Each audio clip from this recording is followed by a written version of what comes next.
Testing, testing.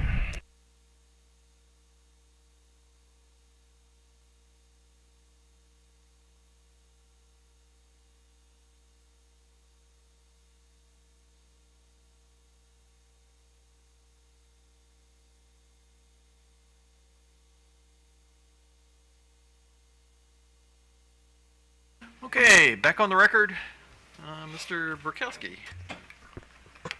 Okay, good afternoon, Chair and Commissioners.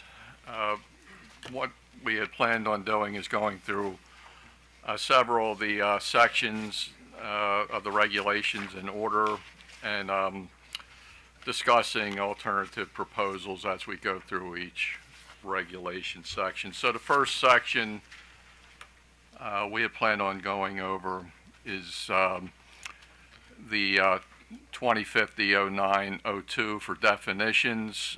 I don't think in any of the stakeholder filings that we had any issues with the definitions themselves. There were different arguments in the sections in which those definitions are used. So if, for instance, the Commission decided not to implement the regulation for flexible interconnection options, or MCAM, you might have to come back and take out a definition. But I don't think that at least I didn't know any opposition to the actual definitions themselves. So at this point, the plan was to open it up if any stakeholder had a comment on the wording of the definition, not necessarily to rehash arguments, but basically to suggest alternative wording. Sure. So, anyone feel so compelled? Seeing none. Okay, so the Hey, John, Mr. Chair, I feel so compelled. Okay, wait a minute. Okay. Okay, so, I actually wanted to talk about right sizing.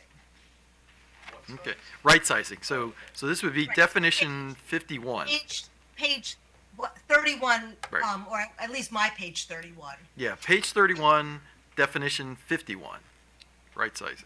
correct. Okay, so the concern I have is that, and this is again getting back to my earlier concern about having these as sort of siloed proceedings. It may be that in determining the size for a particular upgrade, it's going to account for more than just interconnection needs and future hosting capacity forecast needs. And so I'd like to have a little bit of flexibility in right sizing to reflect the fact that right sizing may also include the planning process to account for additional customers coming onto the system because they're building out an apartment building. But the problem is that this is limited to just these two situations. Thank you, Commissioner Soshman, for that recommendation. I do feel like the overall planning scope, distribution planning scope, is not intended to be addressed with this particular definition. When you talk about looking at a holistic plan to interconnect customers. No, John, I understand your issue, but now I can't help but be a lawyer, and because this is going into regulations, it needs to work with other regulations, and so I just would like to have. I mean, I haven't come up with language, but if and I can try to massage it a little. This was just sort of me, going through the regulations and thinking that we don't want to draft something here that makes it hard to work with any other provisions. So I understand what you're saying. We don't want to just open this up. I I want this to be a little bit flexible so that right sizing may also include some other things. Commissioner Sushman, this is Ben, Senior Commission Advisor. I'm scribing. Would it be helpful to maybe revisit the definition of right sizing after we go to the section that discusses it? Just going to your point about, because at least when we're looking through the regs and COMARs, the only time the definition of right sizing is going to matter is when it's used in the language of COMAR. So I'm wondering if maybe it makes sense to first go through the section that discusses right sizing, and then if we still have concerns about the definition, we bring that back up here at the top. Right, absolutely. Okay. I just wanted to make sure that we're not locking ourselves in, and not being a little bit flexible in terms of other things going on for purposes of planning. So, one sort of logistical thing for both Commissioners Sushman and O'Donnell. With the regulations being on the screen, your picture has gotten minimized. So, if you have a question or something you want to say, instead of just raising your hand, you might want to just say something to me and get my attention. Okay. Got it. Right, because I'm pretty shy about that, so We know. I'm glad you sort of- I also have been known to be very shy. Right, Yeah, I know you're both bashful. So. very. Okay, we'll take a rain check on that when we get to that section. So I would like to propose that we go to the next regulation section, which is 2050-0906. Now, we do have one minor change to Regulation L, but that regulation change is associated with Regulation 07. It's very minor, so I would propose we just skip that until we get to that section and go right to Section P, which is a newly revised section that used to be called Inadvertent Export, Net System Capacity, and Proposed Use for Small Generator Facilities with Energy Storage Devices. And now it's being, that whole section is being rewritten to be flexible interconnection options. So in that particular section, we have some alternative proposals. Number one, we have a proposal from Exelon to reject the implementation of flexible interconnection options. So, page 40. Yeah.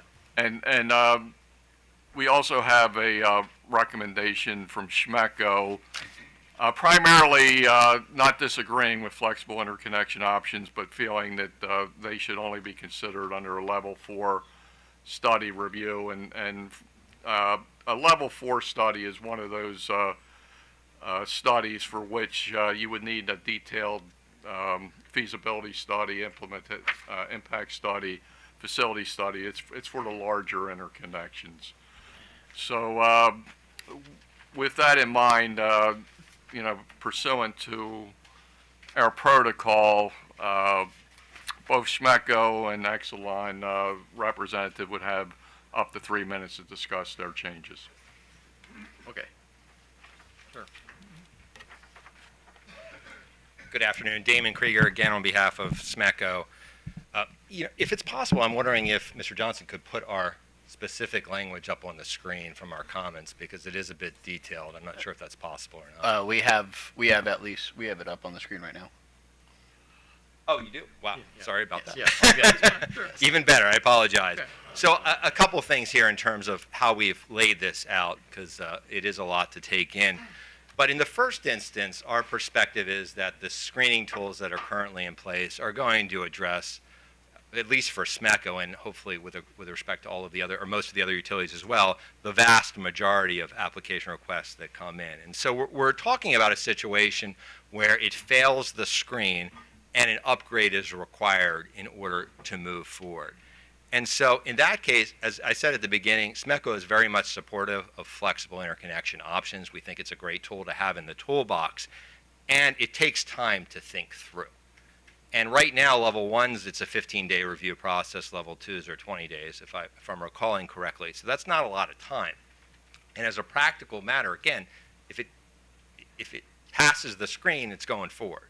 If it doesn't pass the screen, upgrade is required. The interconnection customer would then have an option, and that's sort of how we're trying to stage this. So then they would have the option to either pursue a flexible internet connection option or pay for the upgrade so that they can take advantage of the maximum capacity of the interconnected small generator facility. And so our proposal to consider these requests under level 4 is not to add layers and layers of review. Level 4, it is true that it is typically used for larger installations, but there's nothing to prevent level 4 from being used for smaller installations as well to help better facilitate the review of flexible interconnection options. And so we think we've laid out a very reasonable process for dealing with these requests in an orderly fashion. And then the change that carries over, that's sort of toward the end of this recommended change that carries over into another section with respect to a requirement to have a separate limited export agreement. We don't think that's necessary because the current interconnection agreement can specifically accommodate flexible interconnection options. It's attachment 4. It's very specific in terms of being used and has been used in the past to help document these types of one-offs or other opportunities to limit in terms from an operating perspective. And so we would ask that the commission consider these changes again to allow for a sort of a practical review of flexible interconnection options and not stifle what is right now set up to be a very streamlined review process under level 1 and level 2. We're trying not to create some unnecessary challenges in terms of how we review that. So with that, I'll take any questions that the commission may have. So, any questions from anybody? Oh, Commissioner Rich? Yeah, just to understand, so would a level 1 or level 2 project even be seeking a this flexibility, this flexible in the first place? That's just. So it's a great question. So one of our proposals too is to limit the size of the facility to greater than 20 kilowatts that could be eligible for flexible interconnection options, and that's to address more of the level 1 situation. Level 2 can be up to 2 megawatts. So it's potential that there could be a larger installation in that bucket. But for the most part, at least in SMECO's territory, we're dealing with much smaller installations. And so those are installations, to your point, that are unlikely to request flexible interconnection options because they're small-sized arrays. And so they may not want to operate in such a manner that would significantly reduce what they can output. Okay, and if I were seeking this flexibility, I mean, is the company in a position to, I guess, provide like the upper bound so that facility knows exactly what they're going to be curtailed to? So that's why it's really going to be a case-by-case analysis, and that's why the initial time, and Okay. we would not be able to process that and provide that information within a 15-day turnaround or a 20-day turnaround. We need to study it to see what the system can accommodate in terms of putting those specific safeguards so that they can't operate beyond certain settings. That makes sense. Okay. Oh, thank you for those answers, and I would be interested to hear, Mr. Borkowski, what your thoughts are on this. It seems reasonable, but Okay, Well, Mr. Chairman, I don't know if you can see my little hand, So, my little tiny hand. okay, go ahead. well, could I just get Well- Mr. Borkowski's All right, so response? Yeah. let me get John's reaction to Commissioner Richards' question, and then I'll come to you. yes, regarding the flexible interconnection options and being able to use them on level 4, I think that's overkill. Level 4 does not have the prescriptive timelines. It has onerous study requirements, which could be waived, but potentially not be waived. I think it's entirely appropriate for a level 2 generator to have a flexible interconnection option, and I don't think, to your earlier question, that you'll have any significant amount, if any, level 1 customers requesting these flexible interconnection options, except for maybe some small energy storage devices. So I really just propose that we keep with the proposal from the work group. I do know that the OPC it also has weighed in on this issue before. I know they did not suggest any wording changes here, but they did state earlier in their prepared remarks that for them to be able to use other options like hosting capacity upgrade plans, et cetera, they would want to see flexible interconnection options being used, and I don't think that that was intended to say that everything needs to be studied in level 4. Okay, so just the fact that it's being elevated all the way to a level 4, that is of concern to you. Yes, that's a big concern because there's no time limit, so to speak, on a level 4 interconnection because of the fact that it may involve very large studies. We have very prescriptive timelines for the other regs. Okay, thank you. Okay, Commissioner Sussman. Yeah, I'm sort of wondering if flexible may be sort of a misnomer. I'm sort of wondering if there's just sort of the streamlined process. There are no capacity issues. Things can kind of move relatively quickly, and then there are situations where there are constraints or other issues come into play. And it seems to me in those situations, you're also going to have cost allocation issues. And so it's going to raise a bunch of different processes. Maybe we need to separate them so that there is the sort of the situation where you don't have issues, and then the situation where you end up having issues that come up, and those will necessarily you will have to deal with that on a case by case basis anyway. So I'm just wondering if we're making the process too complicated by adding too much language. I mean, I'm always one to try to avoid putting too much stuff in regulations because I always worry that we're going to end up with with situations where we're going to need exceptions to it, and then you're just going to keep adding on more and more stuff. So I'm just sort of wondering, just from a process perspective, that we can kind of think about like basically two buckets: the bucket where there are just not any issues in play, and you can just kind of get that stuff done, and the situations where there are issues in play, and they can become complicated, and we need to step back and figure out how we address the various issues in play, including that's maybe situations where right sizing comes into play and allocation comes in as well. If I may, Chair, answer the Commissioner's question. Sure. In that respect. So I would say a couple things. I think your point about cost allocation, at least as the way I read this, it doesn't apply here because we're talking about situations where the interconnection customer has decided it does not want to pay for an upgrade, so sort of the cost associated with the interconnection moves aside, at least in that specific instance, and instead they want to pursue a limitation to how they can operate so that they can move forward without having to incur that additional cost. And I certainly appreciate the at least historical usage of level 4, and there may be a sort of a middle position where we do provide some time requirements in terms of how flexible interconnection options are considered when they move to level 4. We're certainly not opposed to that.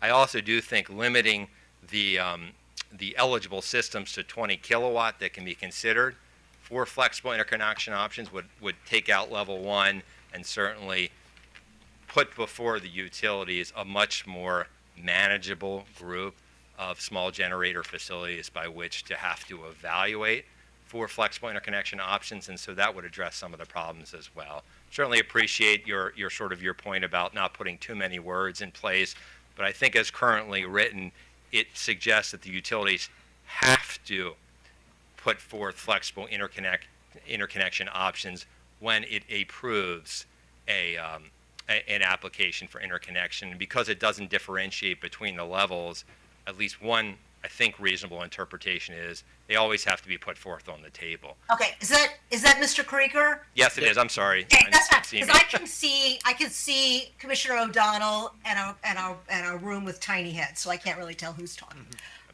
Okay, so just to be clear, this flexible interconnection option is only in the situation where the entity does not want to pay for a system upgrade. That's correct. Okay, can we just make that maybe I just I wasn't clear when I was reading this that was the situation. So that's the language that we put into our proposed changes, Commissioner Sushman. So if you see, it says if an interconnection request fails to meet the criteria under level 1 or level 2, and an applicant is not interested in paying the cost. Okay, That's and what I can do. is Mr. Uslander there? Because I just want to make sure that that's what OPC understands flexible interconnection options to be. Yes, Commissioner Suchman. Okay. That's actually what the reason why we think flexible interconnection is important, because it would allow a project to move forward that otherwise wouldn't because of the cost. And while I'm up at the mic, I will say that we've reviewed SMECO's proposal. I think we still have some concerns about whether or not this SMECO's concerns about the level 1 and 2 interconnections are such that an application for an interconnection at those levels should automatically be pushed up to level 4. After reviewing SMECO's comments, I think that we might be okay with it on an interim basis, as long as the work group in Phase 6 is going to maybe get some more information from SMECO as to why it would be appropriate to continue that into the future. And the reason is because a level 4 review is much more involved than a level 2 review, and we're not sure at this point whether flexible interconnection agreements need to be brought to level 4, as a matter of as a matter of policy in all cases. So, any reaction to? Yes.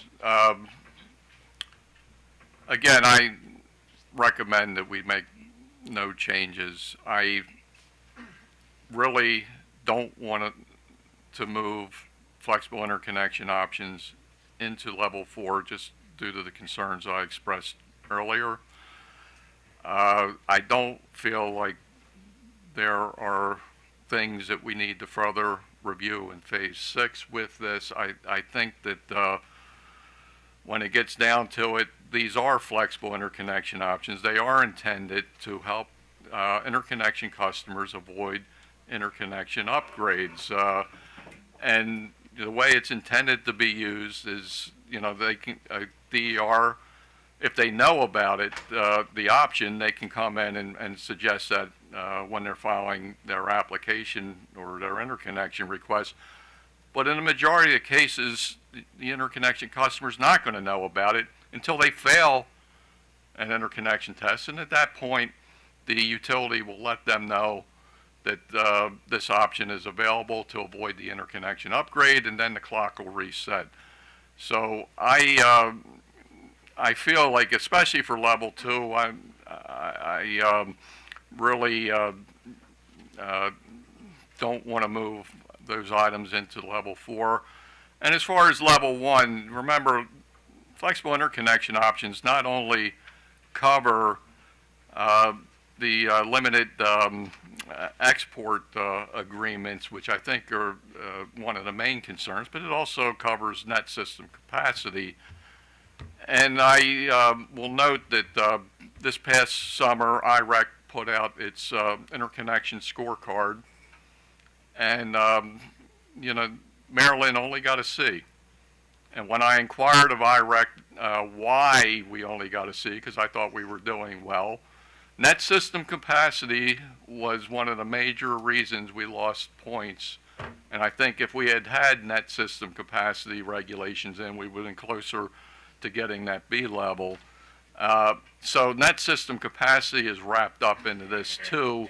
And you can definitely use net system capacity for level 1 customers. I think if we start to mess around with it, there are going to be unintended consequences, and we'd have to go back to the drawing board, which I really feel like we would lose at least another year. All right, so I'll cut to the chase. I propose that we adopt Section P, flexible interconnection options as proposed by the work group report. Commissioner Sussman. Okay, so I just have one final question. Okay. Because I'm a little confused about what we're proposing approval of. So John, walk me through where the language is that. So it's that language. Okay. So, Commissioner, it's this language I have on the screen. Right. And then I'm going to scroll down. It's the following language underneath the box that I have also just highlighted in blue. I guess before we go any further, Mr. Borkowski, the SMECO's alternative to proposal to correct typos, are you proposing that we adopt those, or should those not be adopted? Yes, I appreciate SMECO picking up on the typos. So they have 2 recommendations, which are in your text box, and I recommend that we approve those.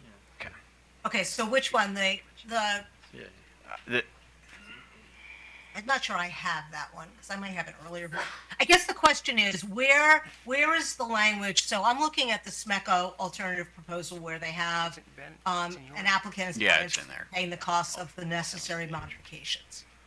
So on the document I had circulated earlier to you, which I believe is on page 41 of your document, it would be, sorry? Page Go ahead. 40, sorry, 40 to 41. That is Right. what we are approving. We are also for section B of that document, where we have SMECO's alternative proposal to correct typos, we'll be approving that language as well. Wait, go to the first. So the language. Where's the language? An applicant is not interested in paying the cost of the necessary modifications. That is at the top of page 40. So And it's we're also in the approving box that. here, and that would not be approved unless you want Not to. paper. Okay. Correct. So We're that's rejecting the that. question I have. In the language we're approving, where does it make it clear that this is a situation where the applicant will not be paying the upgrade cost? Got it. Mr. Borkowski? We don't codify everything in regulations. It's pretty much described in the work group report's rationale for proposing the regulations, but we have no wording that. Was the concern I had was I didn't really understand that until it was explained to me. So I found the SMECO language. I mean, I would change not interested because I don't really know what that means, but where an applicant chooses not to pay the cost of the necessary modifications, that's why they want to use this flexible interconnection option. That's what was confusing to me, but I understand it now. But somebody else reading the regulations may not understand it. So I think that language needs to go somewhere. So, and Commissioner that's- Suchman, if you can look at the screen really quick, I'm highlighting in yellow. Right. You are recommending that we find a home for this language subject to But formatting. take out not interested because I don't know what an applicant chooses not to, or maybe, or something to that effect. Because that's what's happening here. Is they don't want to pay the upgrade, but they would like to interconnect. So there should be some flexible options for them to do that. And if I may, that's certainly the goal of SMECO's comments Yeah, here, is to alright. do just that and afford sort of the next step to be triggered by an actual request from the customer, as opposed to an automatic mandated requirement that we approve subject to flexible interconnection options. That's where the concern is, at its heart.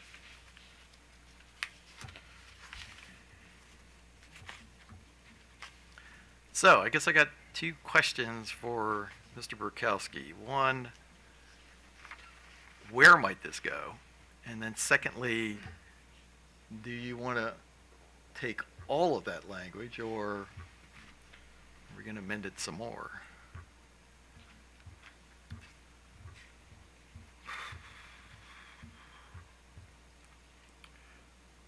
Mr. Burkowski. I don't know how to integrate it in easily, so, Mr. Burkowski, would you be interested in possibly this just becoming the definition of flexible interconnection?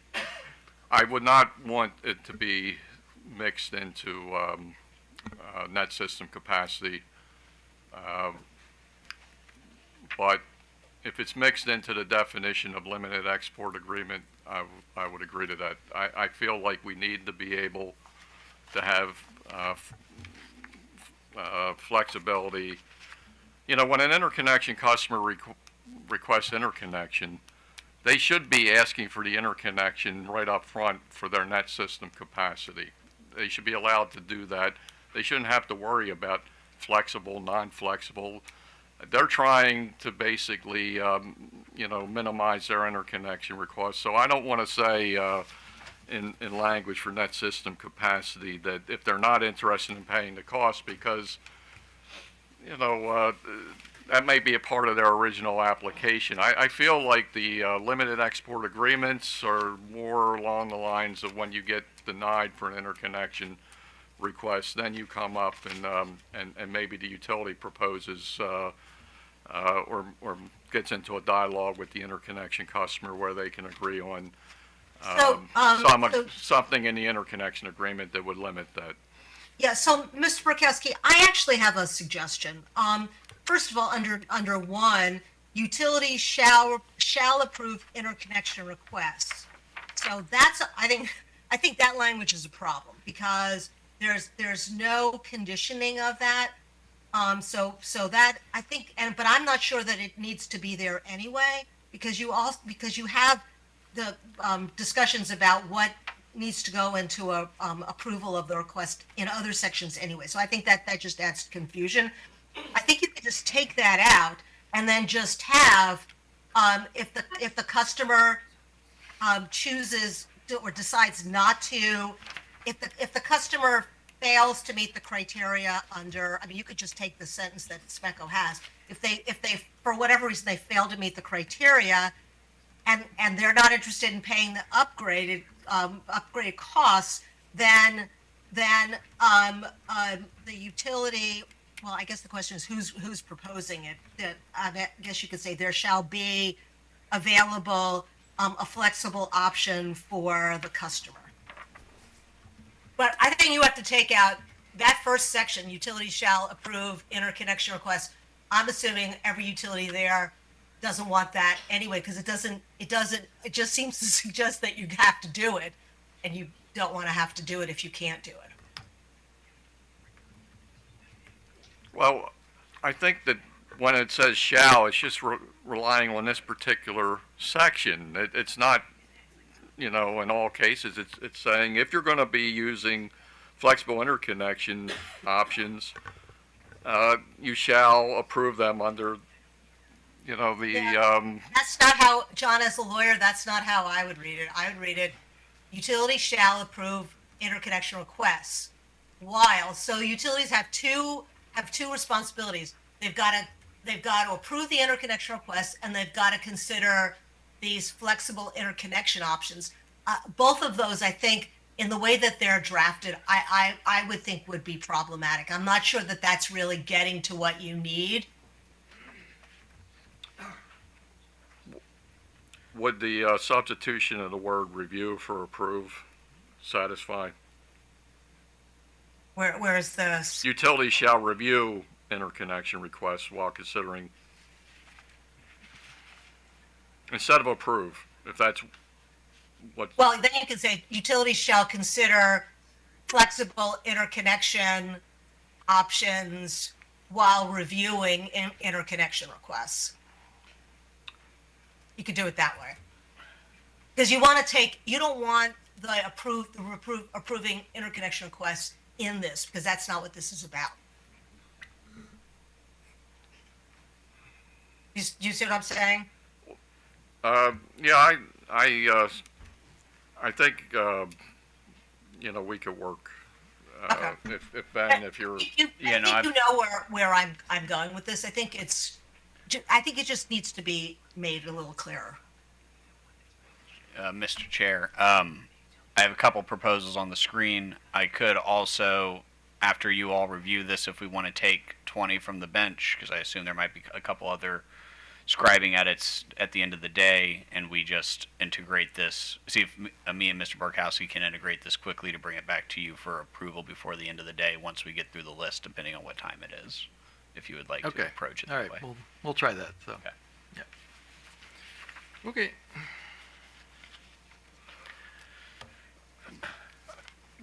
but I'm unclear, are we going to, also change the definition of flexible limited, export, interconnection? I don't think so. Commissioner Suchman, if we integrate the language as we just discussed into item 1 here, we don't need to change the definition of interconnection request, because that would be integrated into I don't think so, because that's not what this is about. Okay. So That's you what I just think. don't wanna, Yeah. just wanna make everything really clear. Yep. Understood. I think Okay. we got that. Now, let me ask this of the panel. Is there anyone who is of the opinion that we should entertain the Exelon alternative proposal? Commissioner Barbe? No, not me. Commissioner Suchman? No, I think this is good. Commissioner O'Donnell? No, I'm flexible. Okay. All right. All right. Okay, so that's what we'll do. We'll work on the work group language to make the changes suggested by Commissioner Suchman. So, Yeah, I did want to make sure that those representing the DER interests, that we make sure we are retaining this as an option, the Yeah. flexibility option. So I get a little concerned that we're, or might be altering this language a little too much, but anyway. well, we'll see what they come up with. Right. So Commissioner Richard, my interest is not actually to alter at all the proposal, but just to kind of make it clear and to understand better the process. Yeah, no, I think I understand what you want to do. I just wanted to make sure that I alerted the folks in here that represent DERs that we don't go too far. Yeah, no, I agree. Okay. Thanks. Okay. Okay, continuing on with the section, again, we are now proposing in the second text box or the third text box to accept the alternative proposal from Schmecko to change the wording, if you have it on the screen. Yes, we've adopted that. Okay, so we've adopted that. So now, Schmecko also has an alternative proposal, which is along a similar vein, further down under limited export agreements. And I would submit that this would fall under the same category as earlier, that we'll have to look at the wording and see if we can incorporate Commissioner Suchman's suggestions. Sounds good to me. Thanks, John. Okay. If I may, Mr. Chair, Damon Krieger on behalf of SMECO. Just, I'm not sure if our proposed changes are up on the screen or not, but to just sort of reiterate an earlier point, our concern is just one of administration, which is to have a separate agreement that is specific to flexible interconnect options is unnecessary, and it seems to require, at least based upon my interpretation of the plain language of the proposed rule, every customer has to have an interconnection agreement right now. And there is a specific attachment to that agreement that allows for flexible interconnection options. We would prefer to use that tool as opposed to require an interconnection customer to have 2 agreements and the utilities to administer 2 agreements. So our request is to modify the language as proposed in our comments, which would at least give the utilities discretion on whether they want to have 2 separate agreements or whether they want to just document the flexible interconnection options within an existing interconnection option. So that's our proposal. if you look at the screen really quick, I believe what you're speaking to is B on the screen.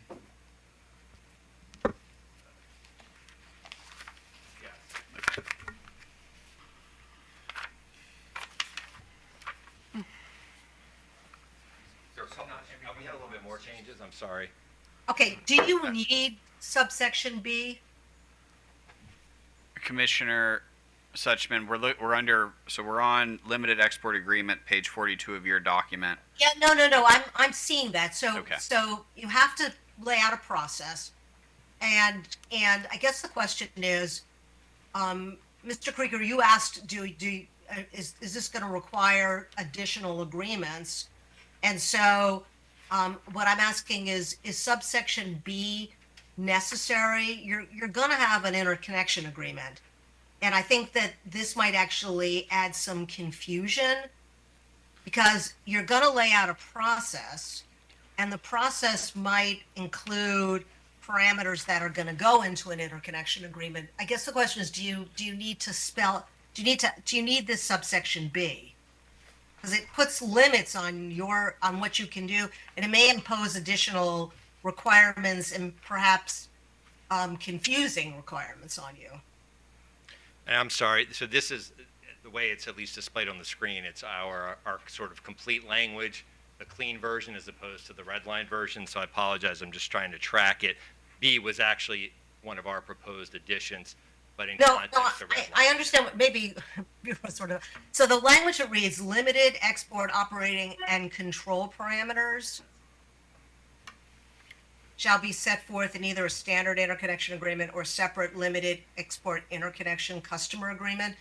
That was your question, whether you needed, whether this is going to require that you have an additional agreement or agreement in addition to your existing interconnection agreements. So that was our, I'm sorry if I'm tripping over words here, but section B was our additional language, with the reason being, we'd be happy with eliminating the requirement altogether of having a separate limited export agreement and just use the existing tool. What we were trying to do is at least give folks the option to have both tools in place, whether they wanted to use the existing interconnection agreement or have a separate. I see.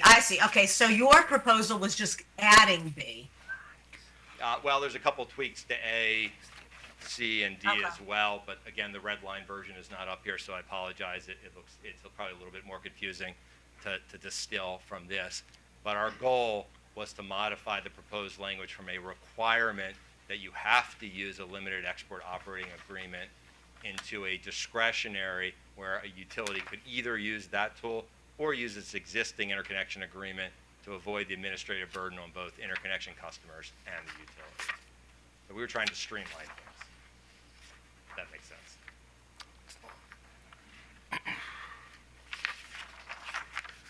Can I make a suggestion?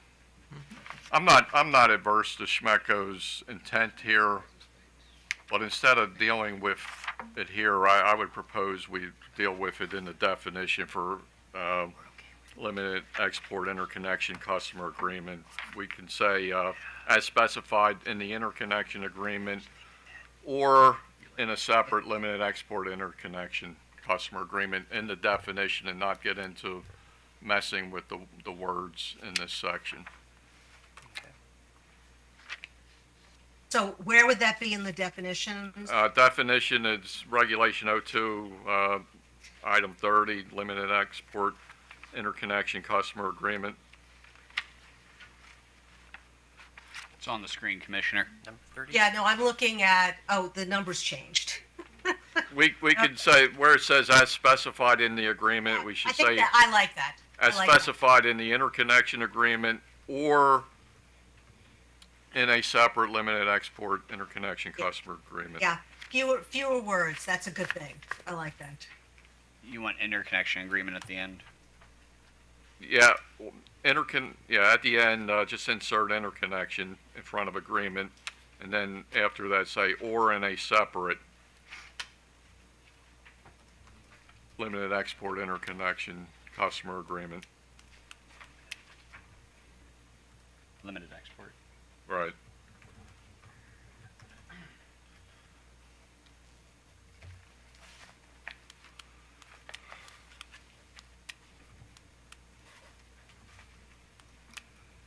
Now, regarding some of the other tweaks, we already said that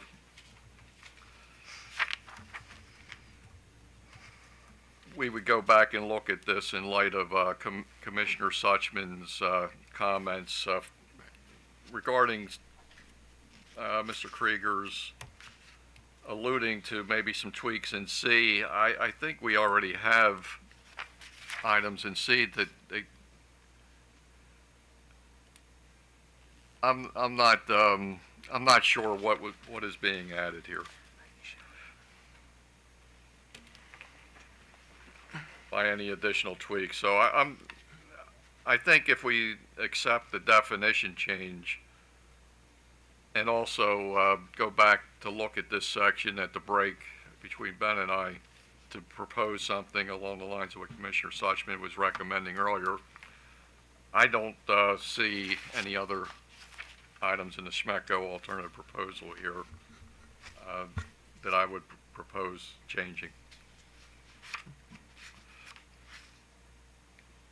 The only other big change in this section was the discussion of the nameplate capacity of 20 kilowatts for a flexible interconnection agreement. So, but I don't believe the commissioners were planning to adopt that unless Yeah.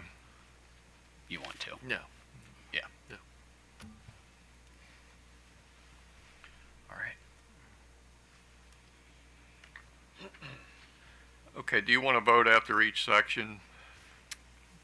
Because I think we're done with P. Actually, we need to come back with wording for you to vote. Yeah, so Okay, we'll hold off on that. So. getting ahead of myself. Okay, so we will go to the next section, hosting capacity. And in this particular section, we had alternative proposals from OPC and CCSA. So I think Ben's got the CCSA proposal up first. If Ms. Weaver wants to speak to that. Yes, thank you. This proposal addresses the issue I raised earlier in my opening comments around the utilities' imposition of aggregate circuit limits on interconnecting customers. And I can give a little bit more background and detail around how this exists today and, my understanding of how this regulation was put in place today. Before I do that, again, as I stated in opening statements here, I recognize that this issue is slated for discussion in phase 6 of this working group for next year. But again, I do think this is worth discussing today, given its relationship between the hosting capacity analysis methodologies and hosting capacity upgrade plans we're discussing. So again, our primary concern here is with the existing utility practice of imposing broad circuit capacity limits on DER customers. We believe that this practice is enabled by Section C as well as D here on this page. The edit I'm proposing here is simply a clarifying addition here to clarify that the intention here is that this analysis be done on a circuit-specific basis rather than using broad rules of thumb. Why do we want that? Well, again, as I've stated, these limits function as a blunt instrument that restricts available interconnection capacity that's based merely on circuit voltage. That's how utilities are implementing this today, with little regard for actual grid conditions. So for instance, what this looks like is utilities restrict project sizes to 1 megawatt on a 4 kilovolt line, or for example, 3 megawatts on a 12 kilovolt line, irrespective of the circuit's specific capabilities. A couple more things I'll mention about this is that it's important to recognize that utilities' reliance on these rules of thumb deviates from standard practice across the country and currently represents one of the most significant barriers to community solar development in the state of Maryland. This approach to interconnection is highly unprecedented among states with similar clean energy aspirations. To date, CCSA is only aware of 2 other states where these kinds of technical planning limits exist. This is New Mexico and Minnesota. It's worth noting that the New Mexico Public Service Commission invalidated this practice in 2023, recognizing the importance of reforming interconnection policies and that this practice is clearly does not treat all interconnection customers equally. Finally, we believe that this practice is clearly inconsistent with COMAR and the original intent of the interconnection work group's recommendations when these regulations were adopted following the work group phase 3 report, and I'm sure Mr. Borkowski can correct me there. So again, we urge the commission to require utilities to adhere to existing rules by modifying section 1C. We also recommend eliminating section 1D. Thank you. Wait, what was that last point? 1D? Yeah, D as in dog. The section underneath 1C here. So 1D is the section that allows a utility to post, or it says to determine the aggregate generation of a small generator facility and publish that information on their website. So that's the provision that allows, again, a utility to state on their website that the aggregate generation of 3 megawatts is the most that a 12 kilovolt circuit can support.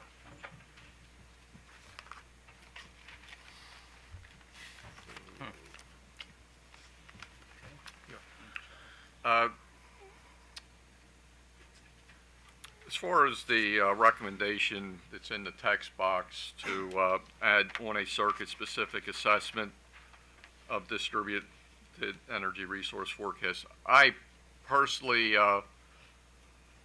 don't have an issue with it being added because it's in line with the intent of the original regulation. But again, I think the original recommendation or original regulation was clear enough. But if it helps to make it clearer, that would be fine with me. Regarding any other changes, I don't recommend any other changes. So, anybody else have an opinion on this? So I have just one question, Mr. Chair. Yeah, go ahead. So, Okay, so is it possible to also include this idea of making sure that the analysis or that the capacity plan includes or looks to the right voltages? Can this analysis also be included in 2 down below for the plan itself? So that you have, first you identify hosting capacity, but you make sure that the plan itself also looks to what is the appropriate voltage levels. I have a question for Bonnie. So I guess that's I missed the person. This is a problem with not being in the room. So I missed the person, the CCSA's person's name. I'm not sure I gave my name. I'm Samantha Weaver with the Coalition for Community Solar Access, CCSA. There you go.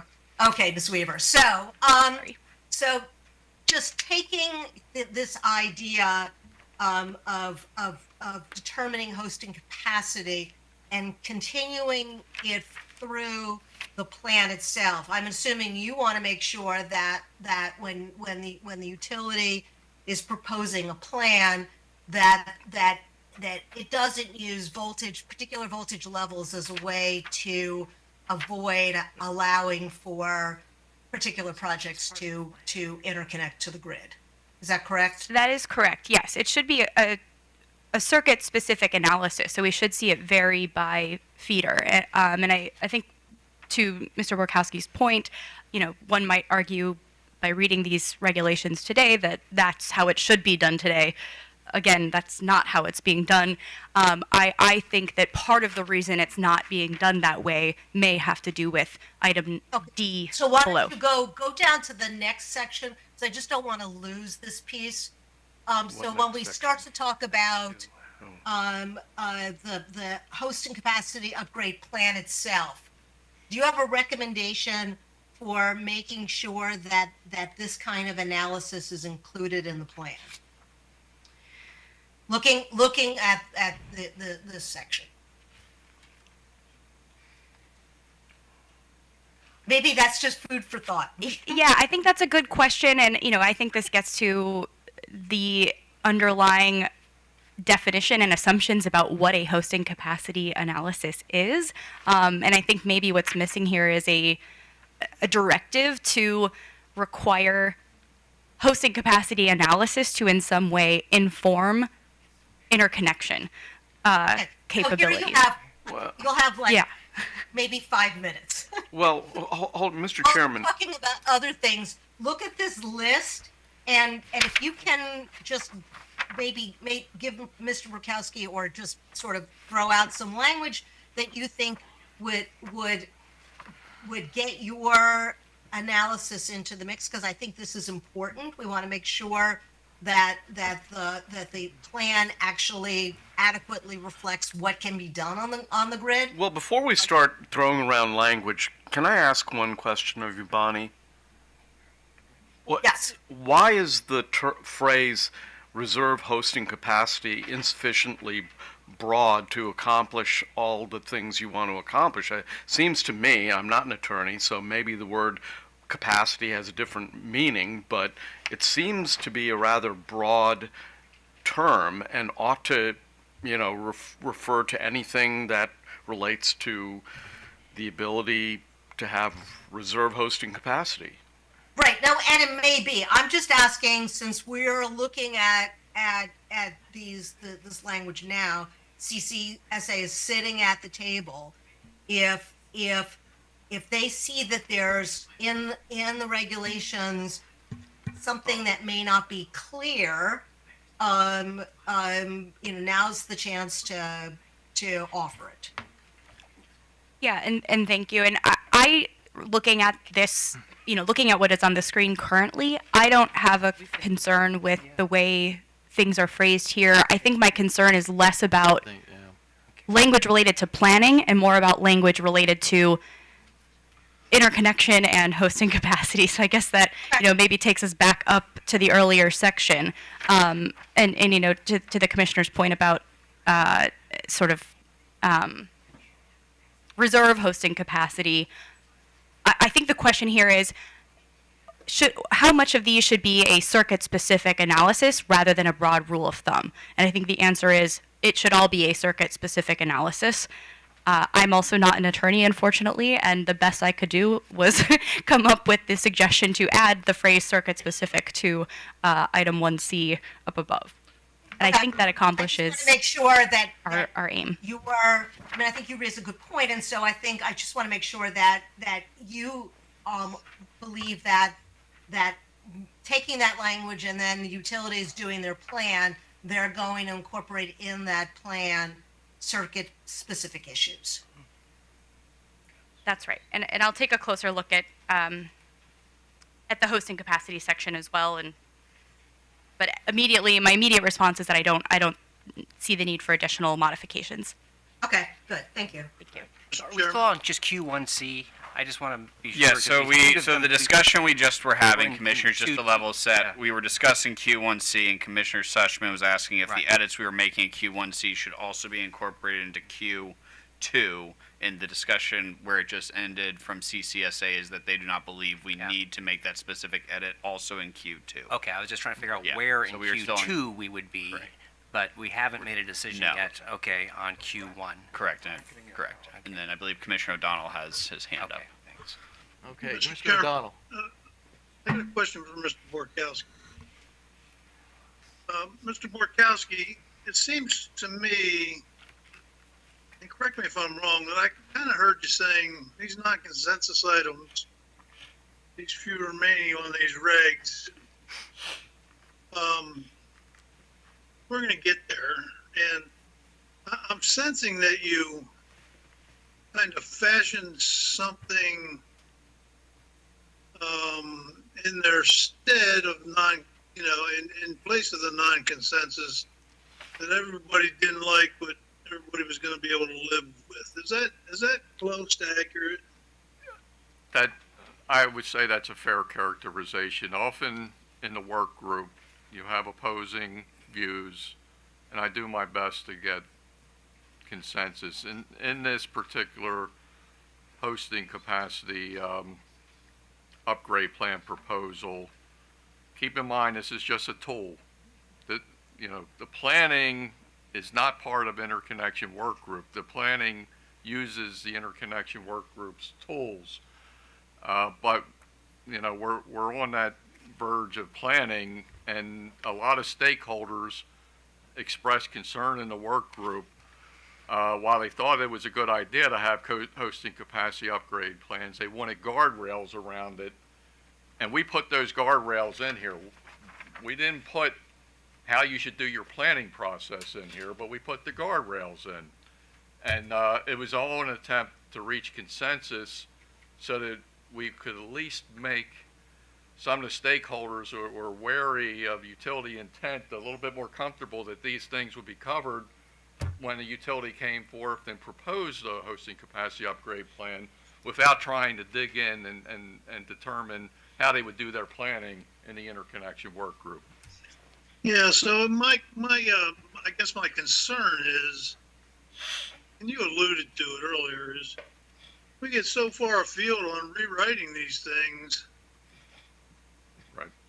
That we're gonna, and I'm a fan of doing it right, not quickly, but do it correctly. But we're going to, kind of lose the forest through the trees and be back to arguing between all the various stakeholders and non-consensus, and be not something that everybody can live with, and lose maybe up to another year of time rewriting these regs. And I don't think that's necessarily in the public interest either. Is that fair? I think that's a very accurate characterization. I am entirely empathetic with the CCSA argument here, and I agree with the wording change to make it clearer that they proposed. But at the same point, I think what Samantha, Ms. Weaver, what CCSA wants is a distribution planning process that considers hosting capacity, but that's not within the scope of this work group. But we need to make sure it's addressed in that work group, and this merely provides the tools. It's not unusual to see this where one of the non-consensus parties or stakeholders will come to this meeting and go for a last bite at the apple, trying to get their particular item in over the others, and that's. I don't want to risk a year's worth of time in writing these regs over what are relatively, excuse me, because nothing's minor, it's all important, but relatively less important than getting something moving forward. And that is not to say you accept flawed product. It's just to say there's reality. You got to fish or cut bait at some point. All right, Mr. Chairman. I just, we could rewrite these things for weeks because I understand. it may take that long. Thank you. Thank you. If I may respond briefly, I wanted to clarify that CCSA does support adoption of this section, and I don't know if we've even gotten there yet. Section Q, hosting capacity. We support the additions that we'll, I assume, discuss in a moment. Our recommendation was the modification to this section C. Again, due to the fact that, if we move forward with MCAM or any other cost allocation methodology, this practice of limiting circuit capacity will result in available hosting capacity going unallocated. That's the issue here. It's also about the fact that it limits who can interconnect where, using a broad rule of thumb, when clearly the state is moving toward an approach that's more granular than that, meaning focused on hosting capacity, focused on distribution system planning. All right. I'd restate my point. I understand. So, just so we can move us along. So at this point, what we're going to be considering is adopting section Q1C with this wording change of on a circuit specific assessment of, and keeping section D and E, correct? That's what I'm recommending. Section D says may, not shall, if it would help. So I think that Ms. Weaver mentioned that she thinks that maybe Section D is contributing to a, utility just posting on their website just, artificial numbers instead of a detailed circuit level analysis, but it usually regulations say shall, but in this case we said may, because I think when we promulgated it, we were worried about being able to do this on a circuit by circuit basis. Mr. Chairman? Sure. Just a procedural question. You've made a motion, and so at this point, all we're going to do is vote. We are not going to debate, correct? That's the intention, sure. So, Okay. Commissioner Sussman, Aye. Commissioner O'Donnell, or Commissioner Barbe, Aye. Commissioner Richard. Just to be clear, so we're voting on the CCSA alternative proposed language for C? Yeah, just in Okay, C, yeah. Just under Q1. Okay. Q1. Yes, I support the CCSA alternative proposal. Commissioner O'Donnell, I'll go along with the majority here. and I vote aye. Now, before we get to section 2, does OPC want to state their reason why we shouldn't do this at all? Thank you, Mr. Chairman, Commissioners. Jacob Auslander on behalf of Maryland Office of People's Counsel. Yeah, I touched on this during our initial presentation. We believe that our first preference would be to hold off on the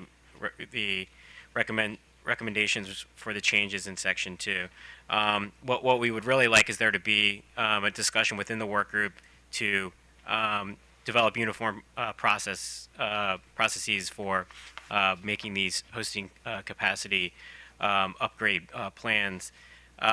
In the alternative, if the commission was going to move forward, we think that they should consider limiting the initial hosting capacity upgrade plans to a small pilot program, one in each service territory. And whether that is added via regulation or just by commission direction, we would leave up to you. But I think what we're concerned about is that part of the discussion in the work group on this topic dealt with a program that was adopted in Massachusetts. And as we pointed out in our comments, there's some pretty big differences between Maryland and Massachusetts. And I think if the context was understood by the commission, I think they would realize that what they did in Massachusetts probably wasn't even their first choice, but it was sort of dictated by certain necessities that aren't the case here in Maryland. And so we would just like the commission to keep that in mind. And it's not that we necessarily would oppose hosting capacity upgrade plans in the future, but I think we're a little concerned about how they've been proposed at this stage in the work group. Mr. Chairman? Yeah, I have a question. So this provision uses the word may rather than shall, so I don't understand why the urgency to remove it. Well, I think we wouldn't remove it. I think we just wouldn't adopt it at this time. Well, that's the same as removing it right now. Sure. Well, I think that what we pointed out in our comments is that we are, I guess, concerned about there being very different proposals by each of the utilities. That's going to be very intense, and there's going to be some debate in reviewing each of the utilities' proposals about how they develop their inputs, how they develop their forecasts. And Well, let me propose a counter argument to that, and it is that these utilities aren't identical. They're different. They have different service areas, and therefore, perhaps it's unrealistic to expect them to have a completely uniform way of approaching these things. I think that would be a counter argument. Would you care to respond to that? so I think that when it comes down to the idea that there could be differences between the ultimate plans that are proposed, I think I would agree with that. But I think that if the question is what process was followed by the utilities to come up with those proposals, I think I would disagree. And I think that it would be in the public interest to have there be some level of uniformity so that stakeholders and the commission understand that each of these proposals utilize the same sort of process in their development. Well, does this really refer specifically to process? It's talking about, proposing, submitting, plans, upgrade plans. I mean,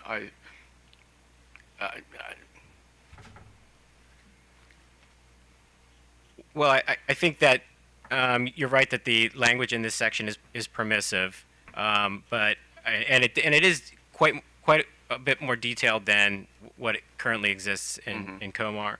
But I think that there's still a lot of, I mean, just with my history of seeing how utilities operate when it comes to their proposals and pilot programs, there can be a really vast level of difference between the way utilities approach these matters, and that really puts a lot of strain on, I know in our office, and I'm assuming strain on technical staff and other stakeholders in making sure at the outset that we're all talking about the same thing. And so we think that the process would be improved if there was further discussion on, the sort of initial processes that the utilities would be following in developing their plans. But we would understand that there, would be potentially vastly different, plans that would fall out of the utilities following that uniform process.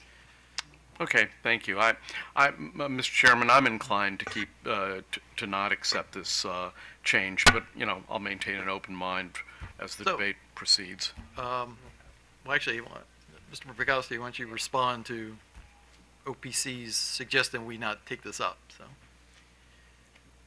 Yeah, I think I would just be restating what I stated earlier. I mean, the commission will always have the opportunity to not approve a plan. So there's always a checkpoint, about the reasonableness. As far as the arguments about wanting uniformity and things of that nature, that would be great, but each utility is different. They're going to use these plans, to solve problems. I really feel like, trying to dig in and be more prescriptive. That we're already pretty prescriptive in this regulation about the types of things utilities need to bring in. I did add a lot of wording to address a lot of OPC's concerns. I just feel like we're kicking the can down the road if we don't approve this now. I think we'll learn from our experience, and I would just strongly recommend that we move forward with this. any other, Commissioner Richard? Just to Mr. Oslander, you heard Mr. Borkowski. I mean, ultimately there is a check. That is, the plan has to come to the commission, and stakeholders, particularly the Office of People's Counsel, will have a chance to be engaged in that process. I mean, does that give you some sense of security? I mean, I'm hearing you, but it does seem to me also that we would like Mr. Borkowski just said, we'd be kicking the can down the road on actually getting to the point where we are doing these upgrade plans.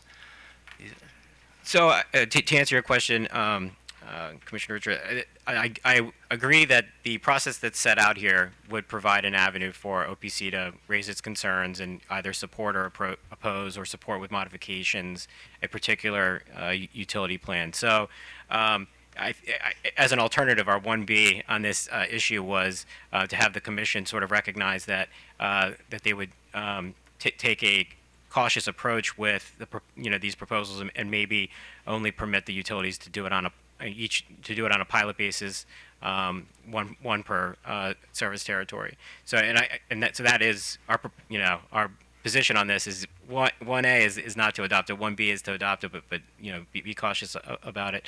I think the other concern is that by pursuing these upgrade plans, I mean the purpose of the MCAM is in a sense to create a DER ready area over wide swaths of the utilities service territory, and then to the extent that these hosting capacity upgrade areas are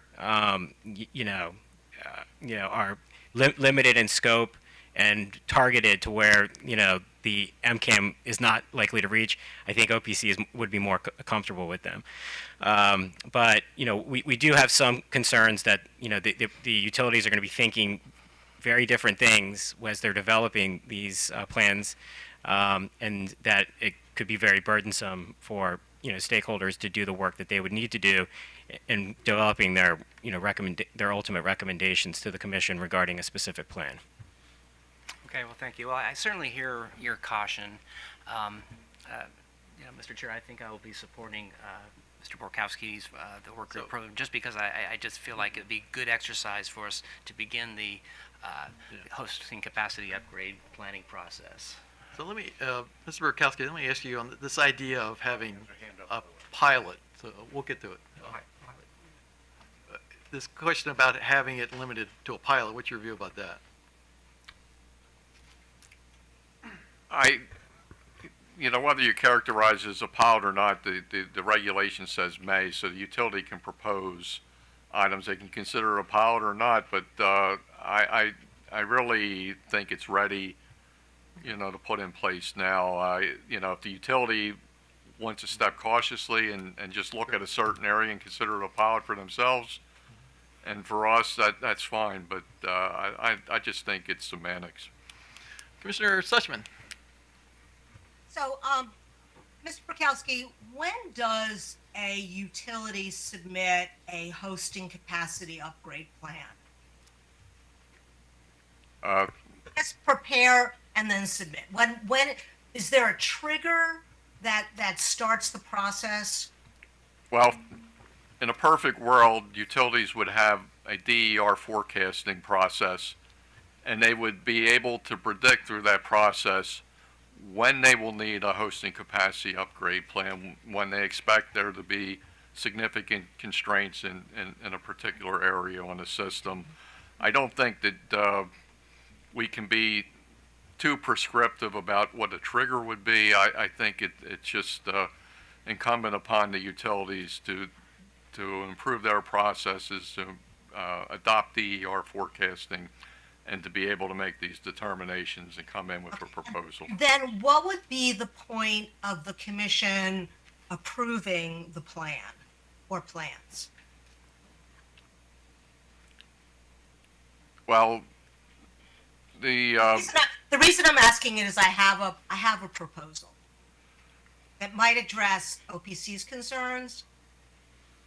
well, as we've seen in other states, and I believe the DER Ready was the Solar Ready program, and I believe that's in Texas, and I know that the SIP, I forget the acronym, in Massachusetts, you really do need to have commission approval because of the fact that there are many stakeholders are going to want to weigh in as evidence up in Massachusetts. And I do think one of the concerns that's unexpressed at this point, especially in Massachusetts, is in their program up there, which is only a limited program for 4 substations, there was a proposal that was approved by the Massachusetts DPU for cost sharing between ratepayers and interconnection customers. So that in and of itself is something that would cause a customer advocate concern. So you need to have approval of these things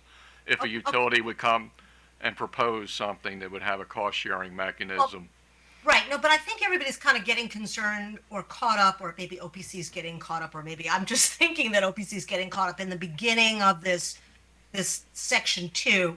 But I don't get the sense that people are, and maybe OPC is concerned about the list of things that should be in a plan. So what I'm thinking is, and we can always, the commission can always direct a company to put together a plan. We don't need to have that in regulation. So I'm just thinking that if we change the first sentence just to read, when a utility prepares a hosting capacity upgrade plan, comma, the hosting capacity upgrade plan shall include. So then we get rid of the, a utility may submit or commission may direct. I mean, and then we're just focused on the plan. And we get the plan going. And if we think that utilities aren't doing enough, we can actually sort of direct that they do it based on this. I mean, based on our own authority, consistent with the provisions in the regulation. If OPC is concerned that there are issues in the plan, they can just raise it with us without getting kind of caught up in the provisions of this, and then we don't get caught up. I don't think we want a pilot, especially with what John said earlier about the fact that we need more tools in the toolbox. And if we only have like some tools and not others, I think we're going to be really missing an opportunity here. And I don't think we need a pilot. I mean, I think we just need to better understand what's going on within each of the different utilities, and I think they are all going to be different. But I just think it gets us away from, at least for me, because I didn't quite sort of understand when this comes up, and and then do we have to sort of direct them, and so then we get away from that and just sort of have this be, when the utility prepares this plan, it's got to include this, which I think is the point, or the more important portion, the point of this section. I hope that's clear. So Mr. Auslander, does that fix your problem, or? I don't think so. I think that, and just as by way of background, a lot of this detail that's in here, as Mr. Burkowski mentioned, was added to try to address OPC's concerns. I think there's just this missing piece that we're concerned that with the regulations as worded, different utilities are going to be thinking different things as they develop these plans, and we're not sure that we'd be comfortable with what falls out of those plans. And in particular, we would be concerned about the project that occurred in Massachusetts, because there's some issues with the way the cost allocation was set up between ratepayers and interconnecting customers, and also the size of that project that I think Mr. Burkowski was talking about. Was over $100 million. So these, upgrade plans that could be at that level certainly give OPC pause, and I think what we would, prefer to see, at least from the beginning, that there be some type of limitation or an opportunity to do some lessons learned analysis. Okay. That being said, anyone want to make a motion to support OPC's? So moved. Oh, wait, OPC's position, no. I want to support no, I support the work group position. All right, so if we move forward with the new language, do we want to make this amendment that was suggested by Commissioner Suchman? Even though it won't address. I did. I captured it on the screen in a text box. It would, as written right now, it's any hosting capacity upgrade plan submitted by a utility shall include, and then it takes out may submit. Basically, it's removing the may submit, and our may require language. I was going to say, since it really didn't address OPC's concern, I kind of like just having it, a utility can take an initiative, or the commission can take an initiative, and it's a little clearer. The other seems just so passive to me about. Well, the concern I have is the review and approval, because I don't, and then, so if we keep the a language, I'd like to take out the review and approval, because I don't know what that means. I mean, I do know what it means, but I don't know what it means in terms of our responsibility and our authority. Well, Mr. Chairman, do we have a motion we're voting on here?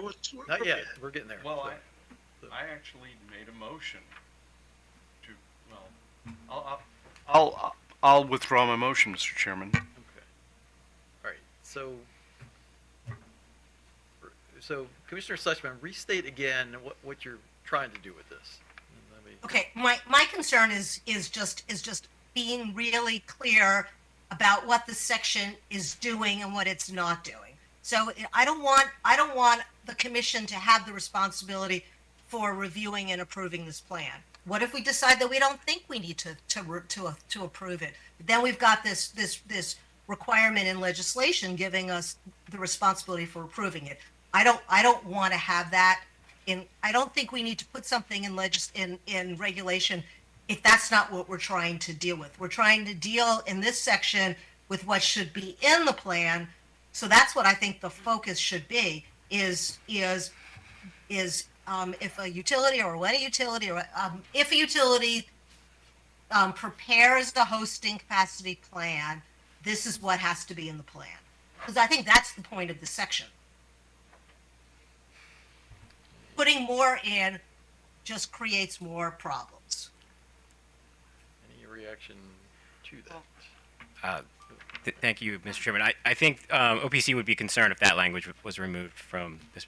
So even though our 1A was to hold off on this. You want the review and approval? Yes, absolutely, Your Honor. Okay, so you think, that is the question, the concern I have is I don't know that we have, what does that mean that we're approving a plan from OPC's perspective? I think that it would, it would provide the commission with that final opportunity to weigh the what would likely be competing interests of multiple stakeholders that would be implicated by the proposal. One obvious one would be a breakdown of the cost-sharing mechanism between ratepayers as sort of anticipated or predicted in 2D, and the interconnecting customers, which is what happened with that program up in Massachusetts. And Well, I think we have to ask, I would be comfortable in getting some counsel from our general counsel's office about this, because it does add, it's like bootstrapping authority. It's taking a section that has nothing to do with our authority and responsibility and just sticking it in there. And if that's what we want to do, that's okay. But that should be in a different section. You shouldn't just bootstrap commission authority into a section that has to do with what should be in a plan. And it's actually a limitation on our authority. Right. It's a limitation. Right. Whatever it is, it's amending our authority and responsibility. And I want to be clear from the general counsel's office that is something we should be doing. And if we're doing it, we shouldn't be doing it in this section. We should be doing it in its own section. Because this has to do with what should be in the plan.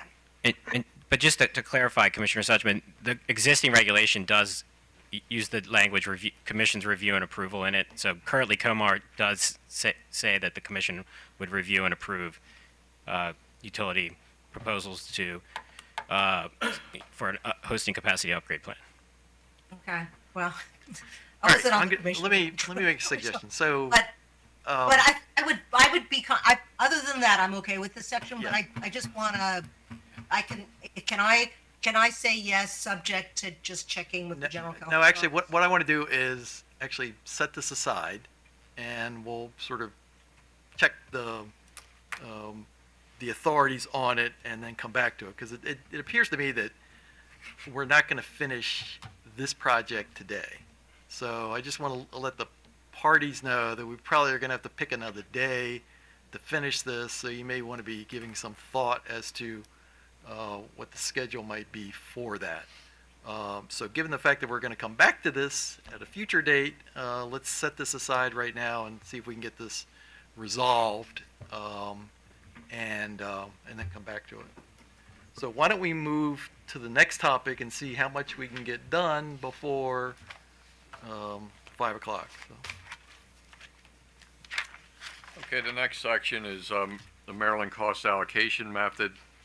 And again, we have Exelon and CCSA recommending that at least the primary MCAM portion of the proposed regulation should be rejected, and SEIA is supporting CCSA in this. So, does Exelon want to reiterate, or you think what you said this morning cover that? So, I think we pretty much covered it this morning, Your Honor. I do want to emphasize that the Exelon utilities are supportive of the secondary MCAM, but on the primary MCAM, I don't think we have much more to add than what we said this morning. okay. And CCSA. Thank you, Samantha Weaver for CCSA. We also addressed AMCAM this morning, but would like to make some additional points and clarifications. Again, as we stated this morning, we don't believe that MCAM will solve today's interconnection cost allocation problem. As I mentioned, it won't send the right price signals due to existing circuit capacity limits and other issues that are fundamental to the methodology.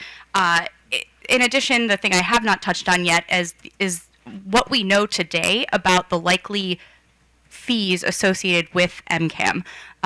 Stakeholders worked together over several months to come up with sort of a best guess, were MCAM to be implemented today, what would those interconnection fees look like?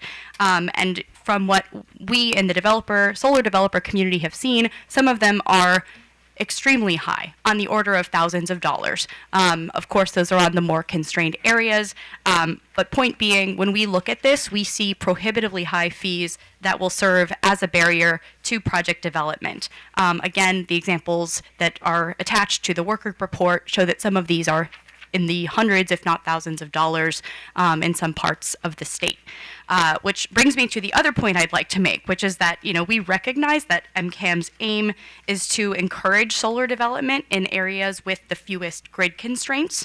But it's important to recognize that community solar developers in particular face multiple geographic constraints during the project development process, including factors such as land availability, in addition to grid constraints.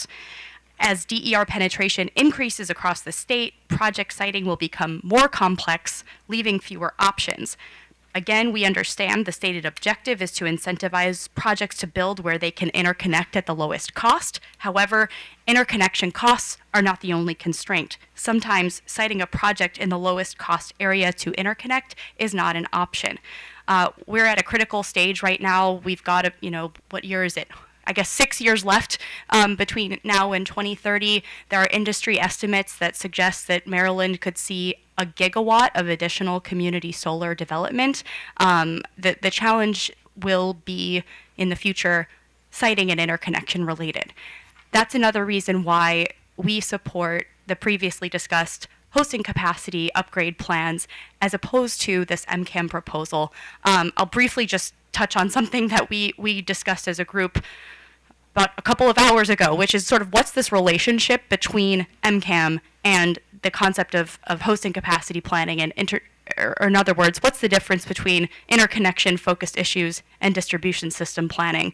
And the way I would answer that question is that there's no silver bullet to fixing interconnection. However, proactive distribution system planning is the closest thing we have. Some people joke that it's a silver buckshot. So, and part of the reason for that, and again, part of the reason we support hosting capacity upgrade plans as opposed to MCAM is because the hosting capacity upgrade plans allow for additional consideration and flexibility, such as consideration of siting constraints, such as considerations for the best way to allocate cost given the specific upgrade project involved. The issue with MCAM is it's solely focused on allocation of costs, and it's a blunt approach. It doesn't allow for consideration of benefits that accrue to more than just interconnecting customers. So again, our issues are related to the fundamentally flawed analytical aspect of MCAM, but also more broadly, we think that MCAM is overly prescriptive when it comes to cost allocation, and that cost allocation is addressed in the just discussed hosting capacity upgrade plans, and that's where it should stay. Thank you. So one question, there's a limit as to what we can fix. And this concern you have about, land availability, quite honestly, there's nothing we can do about that. Yeah, that's correct, and I think that's what makes that's why there's a need for utilities working with developers through a process like the hosting capacity upgrade plan process to sort of overlay a map of where it's feasible to interconnect and where it's feasible to build and propose upgrades in the locations where both of those boxes are checked. All right, so any thoughts about whether or not we should move ahead with primary MCAP? Yeah, I'd like to make a rebuttal. Oh, sure, go ahead. Thank you. Well, I don't necessarily disagree with several of Ms. Weaver's points. I do take exception to two items. And I would just want to remind the commission, what's the goal here? The goal, as stated in my introductory remarks, is to get off of cause or pays. We need to get to a beneficiaries pay model in Maryland. The only way to do beneficiary pays is to allocate the cost of an interconnection upgrade to the beneficiary proportional to their use of that asset that is being created, and then socialize the rest of those costs. It's the only way to do it, and that's what this is designed to do, this MCAM philosophy. Ms. Weaver quoted some very high costs in the thousands of dollars, and so did Exelon. But what they fail to say is what's supporting that in the report is that those costs are based on what I believe to be flawed data from Delmarva. I put it in the report. I'm sorry I put it in the report because Delmarva confirmed that they put any project that had a cost letter, including items in a PJMQ, into that. They didn't break it out. And of course it ended up being higher than what BGE and PEPCO's numbers were, which were much more realistic numbers. And even those numbers, they get to a max of, $300 or $400. In PEPCO's case, $363. BGE's, the max was $194 a kilowatt hour or kilowatt. And while those costs seem high, they're only for the very constrained areas of the system, and they're still lower than what it would be to do an interconnection project. If a utility, or if a interconnection customer doesn't like the cost to interconnect through a hosting capacity fee, then they can, always pay for an interconnection upgrade project. So I really feel like we're mixing a lot of things together, and we're drawing conclusions, based on some flawed Delmarva data that I regret putting in the report because the citations don't mention all the caveats that were in the report. They just state that, these numbers are in there, and I put in there that it's a worst case. I think the other numbers are much more valid to use from BG and PEPCO versus the Delmarva costs that are being referred here. And I do not agree that this is fundamentally flawed. I feel like this is the only way to do it. In fact, this is transformational in that we are recognizing in Maryland the difference between lightly constrained areas of the system and heavily constrained areas, and we are appropriately setting a locational-based price so that we can incentivize interconnection in areas of the system that are more lightly constrained so we can have a more efficient build-out of our system rather than just as it is today, letting, basically there's no price signals today. So I really feel like, I hate to have to defend this proposal because I think it is transformational, and I really feel like it needs to be approved to get off of the cause or pays, and that's about it. If I Sure, go may briefly just respond, I want to just reiterate that CCSA agrees that cause or pays is a problem. We agree that there's got to be a new approach to cost allocation. This is something we're seeing the need to address in every state where we're looking to a high DER future. I don't think that MCAM is the correct way or the necessary way to address cost allocation. Cost allocation can be addressed through the hosting capacity upgrade proposals we just discussed.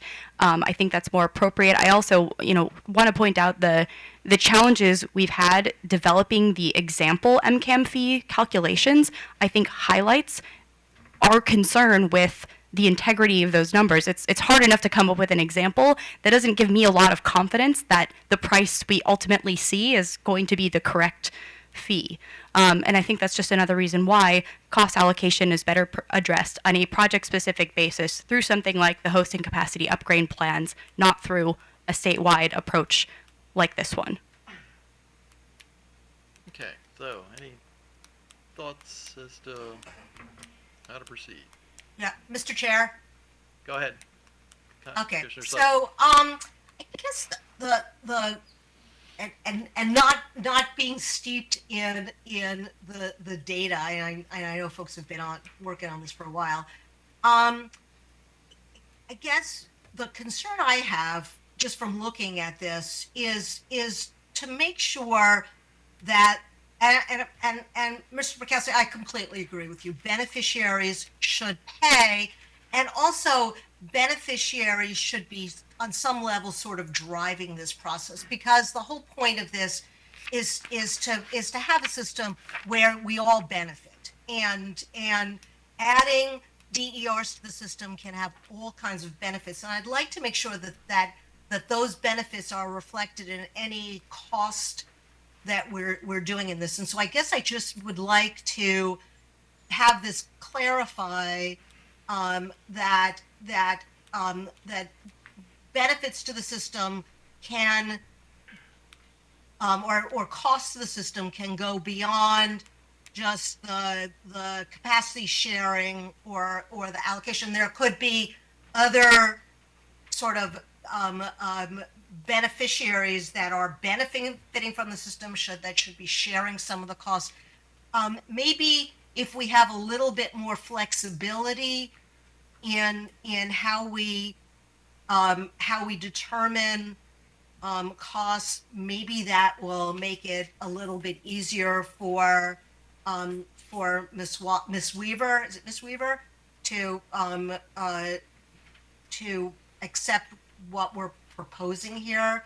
I mean, on some level, it just seems to me that this is kind of so what Mr. Bukowski was saying. This is a way to try to get off of where we were before and to look at this a little bit differently. And it may be that by building a little bit of flexibility into this language, so that the focus is more on making sure that beneficiaries pay without necessarily defining what beneficiaries means, that it can get us a little bit closer to a fairer way of allocating costs. Mr. Chair, this is Ben Baker, Senior Commission Advisor. Commissioner Suchman, I believe, and Mr. Burkowski, please correct me if I'm wrong, but I believe the proposal is that this outlines a structure for us to determine the fee, but the actual fees that will be charged and the methodologies for determining those fees will come through our administrative processes, where the utilities will bring that to us for approval. So I think maybe where I'm going is I'm wondering if Mr. Burkowski, if you can add some more color around this. I think the flexibility might already be preserved, and this is but setting up the method to bring the tool to us with some guardrails around that. Thanks, Mr. Baker. You know, the The answer is yes, there's flexibility in here. Well, there is flexibility in that, you know, the utilities will need to come with tariff filings to get their fees approved, and the commission, can decide at that point if, all the issues that people are worried about have merit. But we're talking about proposing something, and we're attacking something based on concepts that nobody's proved, and that will happen. And at least in the report, we attempted to use actual utility data to kind of prove out the concept. But as far as making the beneficiaries pay, this is the precise reason why we're never going to get off of square one with MCAM or hosting capacity upgrade plans, because there are three different stakeholders groups, and they're all at odds. We got the utilities that, they'll build anything you want as long as they get appropriate cost recovery. And then we got the interconnection customers that want their interconnection costs to be low, and they recognize that there's, that it's expensive, and they would like to have ratepayers pay part of that. And then there's OPC, the customer advocates that, agree with MCAM because of the fact that, at least the way MCAM is proposed, there's no ratepayer contribution to the cost allocation methodology, but there is in the hosting capacity upgrade plan. So this is the problem we have, why we have different parties with different positions, and we could go back to MCAM and say, okay, 50% of the cost is borne by ratepayers, and we could make that adjustment. But is that what the commission wants? We did not consider that. We basically left that door open if a utility would submit a hosting capacity upgrade plan, because you could do a cost share between ratepayers and interconnection customers, just like they did in Massachusetts. But that's going to raise a lot of concerns on the. Okay, so I guess the question is, if there is a proposal to do a microgrid that's solar and storage based, and it's going to help to relieve congestion on a particular feeder and avoid having to build out distribution, that is a benefit to ratepayers that's going to be seen in the hosting capacity plan, but it's not going to be reflected in MCAM, correct? MCAM would not recognize those benefits. Okay. I guess I'm a little bit concerned about being that rigid,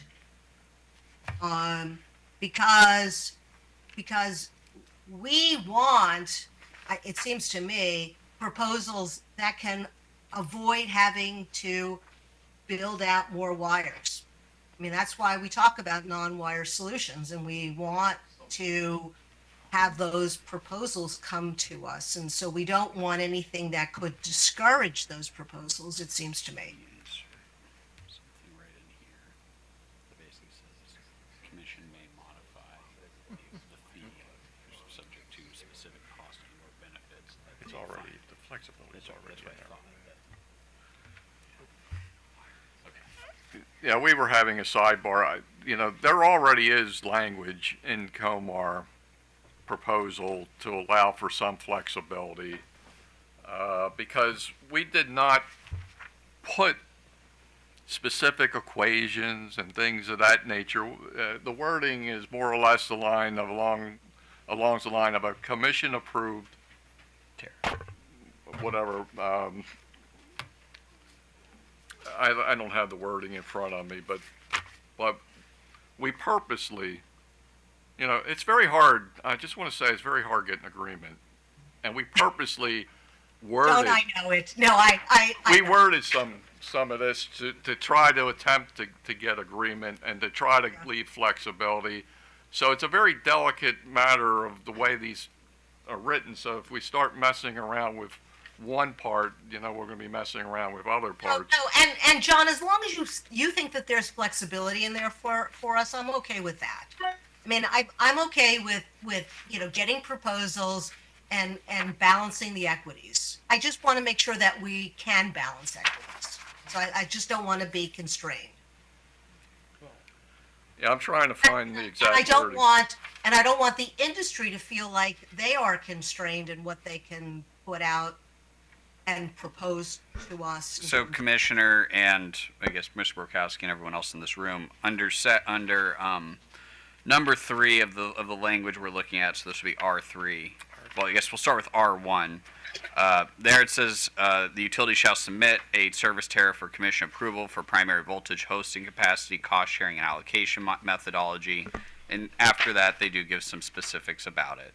But then under number 3, R3, it says the interconnection customer shall be the fee shall be reset using a cost sharing and allocation methodology approved by the commission in a service tariff filing whenever a change in methodology is proposed, unless the fee is 0 or the fee changes less than $1 per kilowatt. What page are you on? I'm looking under your copies as page 47. Okay. 47. 47 and 48. Okay. And so I guess going to Mr. Borkowski, is that language sufficiently flexible enough that if somebody wanted to bring in a reduction in fee or an increase in fee based off specific cost or benefits, that we could make that change at that time? It says, I think there's flexibility there in that the methodology is approved by the commission. So the commission, if the utility wants to come in and propose a tweak to the methodology, I think they would have that opportunity.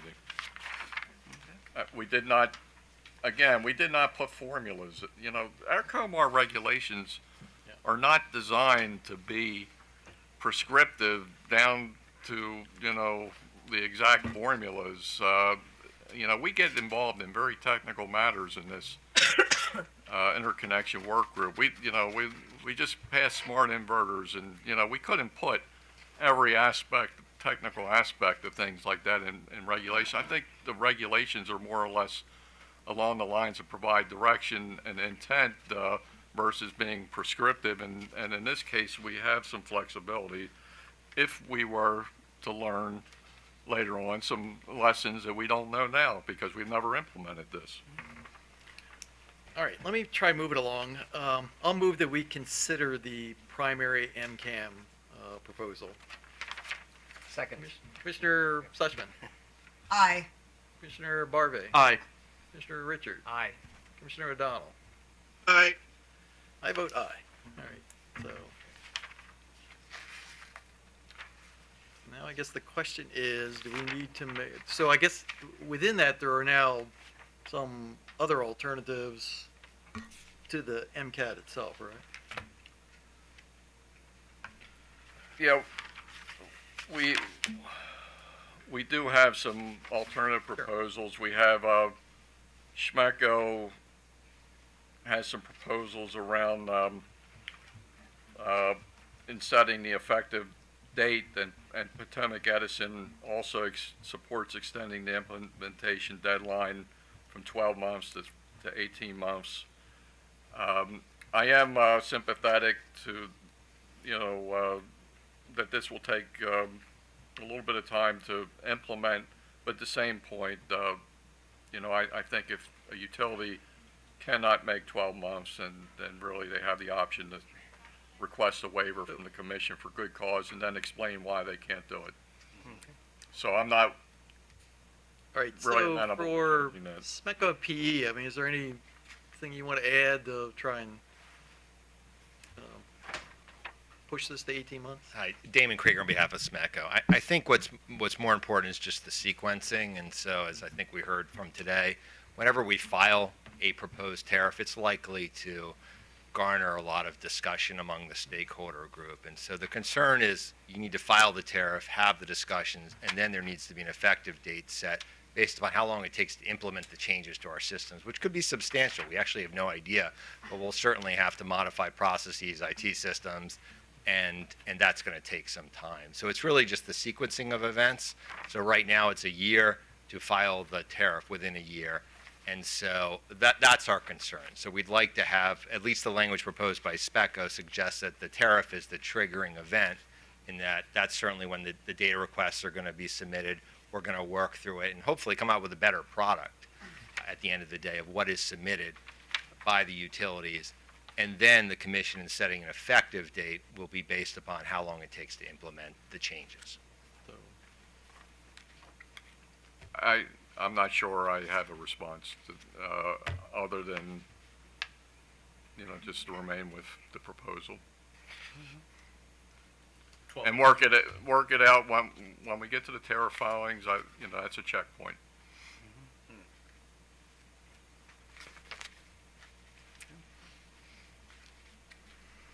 I'm good with the proposed language. What's that? I'm good with the proposed language. So the original language. Yeah. All right. All right. So I move that we adopt the 12-month standard, and obviously we'll consider waivers and requests for additional time if appropriate. So, Commissioner Sushman, Aye. Commissioner Barbie, Aye. Commissioner Richard, Aye. Commissioner O'Donnell. Aye.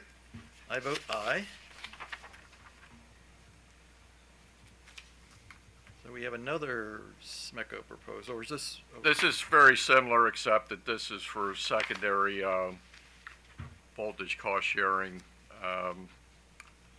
And again, it's about the timeline, and I would make the same arguments that I made for the primary. And for SMECO's, essentially the same concern you have with the first is sort of within this one too, right? The sort of implementation.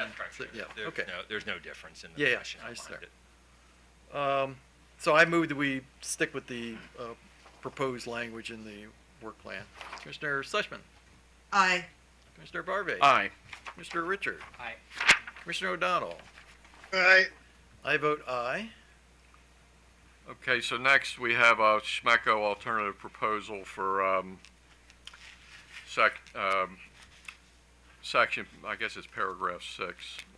Except for electric cooperatives, a utility shall submit all hosting capacity upgrade project right-sizing proposals. So they would like to have an exemption for electric cooperatives, and I guess they can speak to it. Yeah. I probably should have just stood up here. I apologize for sitting back down. So this actually goes to sort of the original theme at the beginning of today's proceeding, which is when it comes to system planning, right-sizing the system to fit the demands and needs of our customers. SMECO is, I think, uniquely positioned among the group today to make those decisions without a self-interest in terms of the potential economic benefits of doing so. And so when you think about right-sizing the system, for us, it would certainly, as would certainly be the case with other parties, add certain steps, certain taxation on our limited resources to come in to propose a right-sizing. And I don't think the same concerns are applicable to SMECO as it is with other utilities. And so that's why this exception is proposed.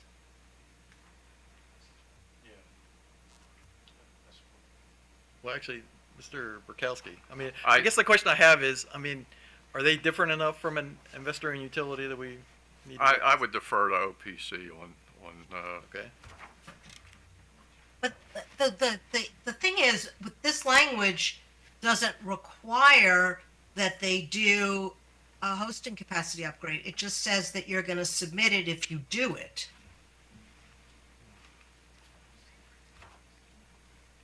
Go ahead.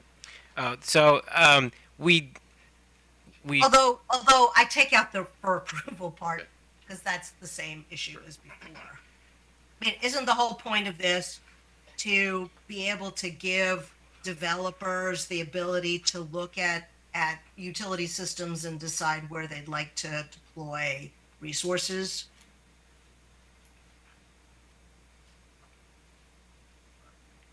is that question of me? Yeah, no, I don't think so. So Okay. So go ahead and make your. Mr. Krieger, maybe. Since it's your lab. Sorry, you probably can't see us. I apologize. I had step back from the microphone for a minute. And I may have to call up our technical expert to really explain this. But at SMECO, we actually look at hosting capacity at a much more granular level as compared to other utilities. And so we are very focused when it comes to determining what needs to be done in order to accomplish an interconnection. And as I mentioned, I know you missed earlier today, but to date, we have never had a situation where we have denied an interconnection application on the basis of hosting capacity at the primary. and or required an interconnecting party at the primary to pay an upgrade cost. And at the secondary, it's been very minimal, and the costs have been relatively low.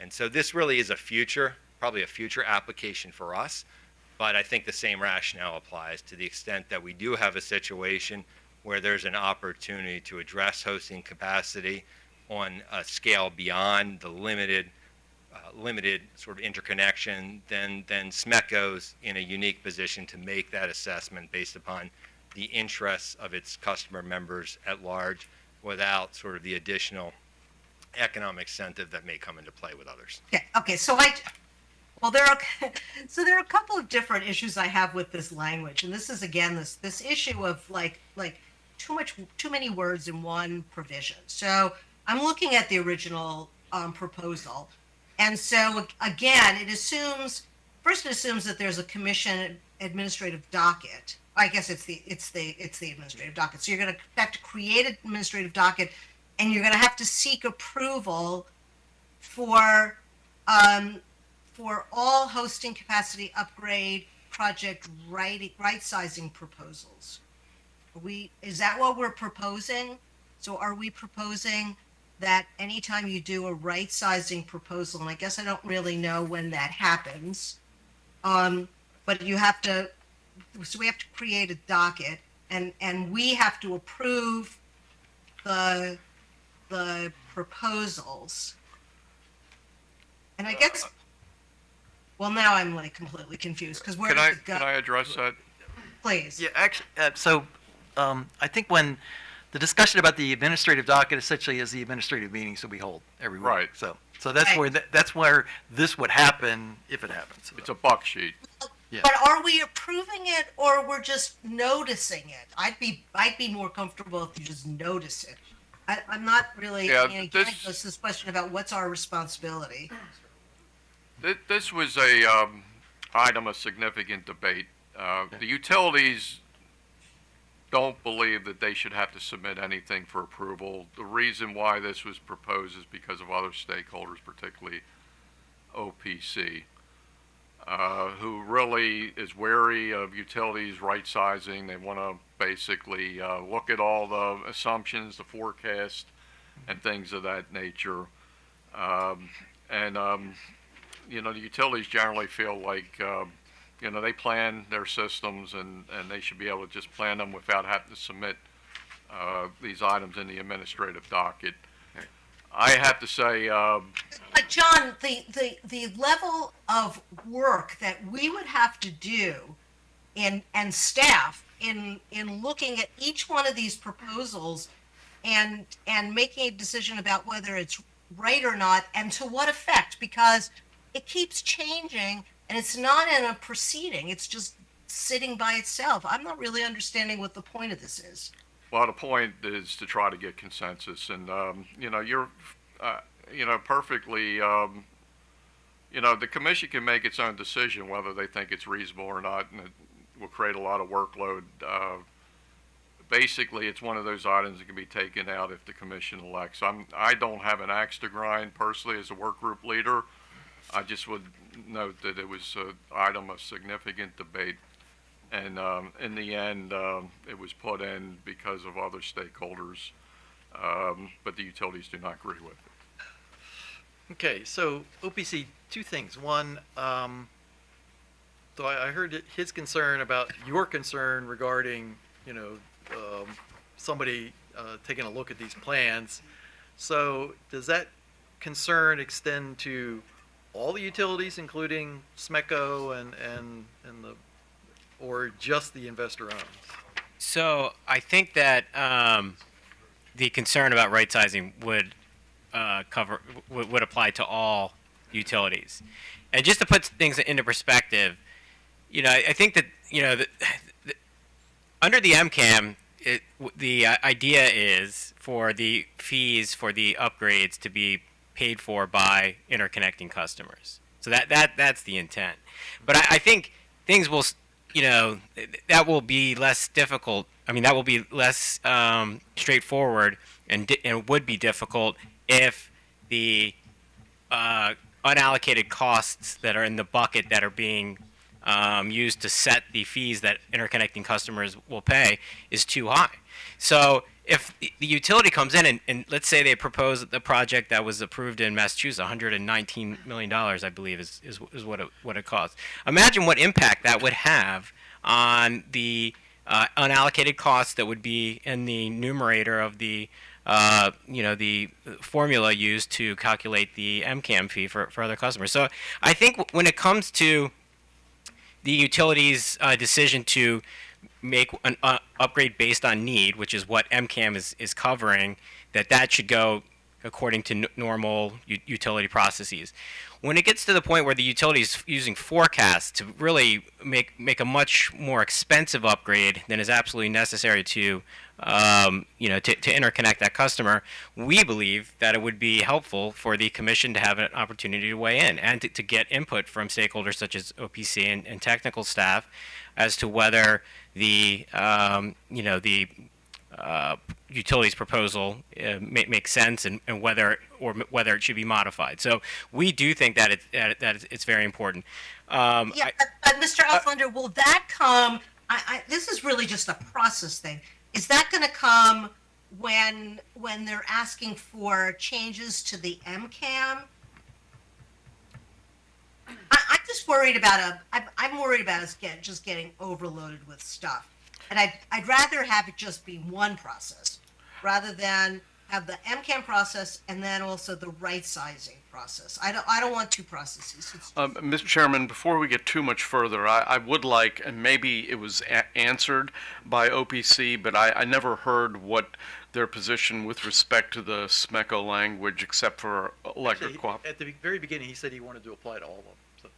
Oh, did you? Yeah, Okay. for right sizing, but I never got to finish my other point, so I would like to answer your question, Commissioner Barve. Okay. We do think that there are some differences with SMECO that would potentially justify some differences with the way MCAM would work. So I think that what we would be comfortable saying today is that we are okay with SMECO's proposed changes for maybe like a 24-month period, and then maybe to have that be reevaluated. As Mr. Krieger pointed out, that currently the need to make the changes that we believe are necessary because for MCAM are not present in their service territory. But that might not be the case in the future, and so we wouldn't want there to be just an open-ended that SMECO is just never covered by by MCAM. But recognizing that there are some differences there, I think we would. Okay, well that's useful for me to hear you say that. So let me follow up on this other question about be careful what you wish for. Is this asking for this review process that we create going to create a huge amount of workload for staff? With right sizing, that was actually we were trying to balance interest there, because what we're concerned about is having something open ended that could lead to recovery down the road. But we also think that there could be circumstances where it would make sense for the utility to do a larger upgrade than they otherwise would have done, with the idea that forecast shows that load is coming down the line, and it might be cheaper to just do like doubling the size of the upgrade that they would normally do for only 1.5 the cost, and that we would like there to be an avenue for utilities to do that. We do think it's connected with what what comes out of the distribution system planning workgroup process, because we think that will be very important to inform the utility's decision when it comes to whether or not to pursue a right sizing upgrade. And at this point, we're not sure what changes we could propose to the wording that Mr. Burkowski has included here today that would address our concerns, and so we actually support the provision as written. Okay. So, any other questions? I'm still completely confused at what it is that I don't understand why OPC is proposing to create yet another process for looking at right sizing when it's just part of the MCAM process. And so I'm not understanding why it cannot just be, you know, the utilities are looking at right sizing and have come up with a different number, and they want to change the MCAM. Why are we creating a second process? To me, this just creates this total confusion, or at least confusion for me. So I do have our consultant here that might be able to shed some light on some of the questions that have been asked. But I do think that this goes back to there being a difference between an upgrade caused by need. If I submitted an interconnection with the utility, they do the analysis and they determine that as it stands today, their system cannot handle the load that I'm putting on their system, and upgrades will be needed. And then they make certain changes that are at the minimum level to add the additional capacity needed to to serve my load. That is what would be captured in the MCAM fee schedule that would be developed in this proposal. Not including Section 6. Section 6 would be if the utility got that application and said, we're not only going to just do the minimum needed to interconnect this customer, but we're going to do an upgrade 3 times the size, so we can accommodate 3 times the amount of capacity for future applications. But we're going to do that because it makes sense, because it's only cost us a little bit more, and we can add 3 times the amount of capacity, and according to our forecasts, that will allow us to manage our system Well, better. but why isn't that part of the applicant's proposal? Because the applicant is just concerned about their individual project, and they don't have any insight into what other dozen interconnecting customers will be coming down the road in the future. And perhaps the utility doesn't either, but they'd be in a better position to forecast that. And that uncertainty, I think, is one of our concerns, and why we would want there to be a process by which the utilities' assumptions, particularly regarding forecasts, are, so that we can evaluate the reasonableness of it. And I have no connection.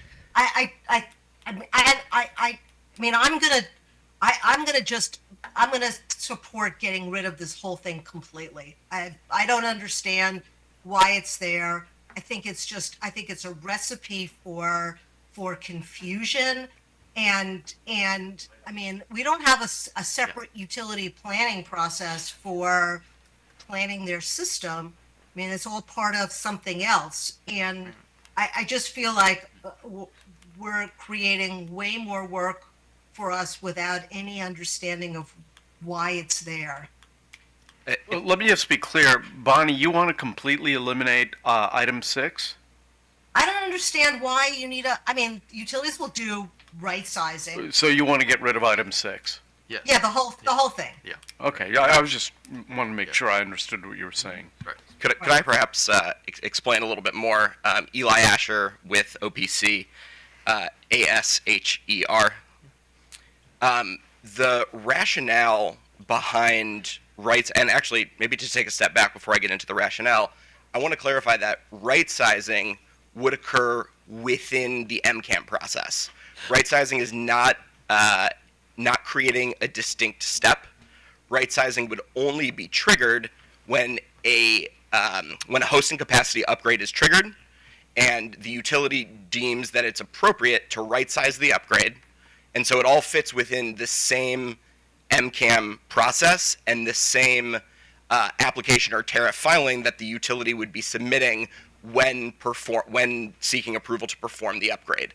And therefore, it's all within the same process, and it's not creating a distinct process. However, the rationale behind it is what I fear we might be missing. What would be underlying any right sizing upgrade and any hosting capacity upgrade plan, for that matter, is the forecast of DERs. The utilities in Maryland are relatively new to forecasting DERs. The Distribution System Planning Work Group has clarified that I believe it's only one utility in Maryland forecasts DERs within their planning process. So utilities thus far in the state have not done any for the majority, for the most part, do not plan the distribution system based on DER forecasts. Right sizing would allow them to do so. And that is the reason that there needs to be some kind of avenue for oversight and for stakeholder vetting of what a reasonable approach to DER forecasting and therefore the actual right size upgrade will look like. With that, I totally agree with you. My concern is process. You said that it was going to be within the MCAM process. That's where it needs to stay. The concern I have with the language that you've written here is that it suggests a different process. We would be supportive of language that clarifies that right sizing in this instance falls within the MCAM process. The key, I think, is to not remove language around right sizing, because if that language is removed, theoretically, if a 1 megawatt DER is trying to interconnect, utility could build an upgrade to accommodate 100 megawatts of DER, or 300 or 500, and that could cost hundreds of millions of dollars with no oversight, basically rubber stamping a process by which utilities have not done in the state before. And that's the risk of removing right sizing, and it's the same risk of removing the commission review and approval language from the hosting capacity upgrade plan. Well, I still have the problems with it, but okay. So if you just if the language just reads, a utility shall submit to the commission all hosting, or shall submit. You don't even have to the commission.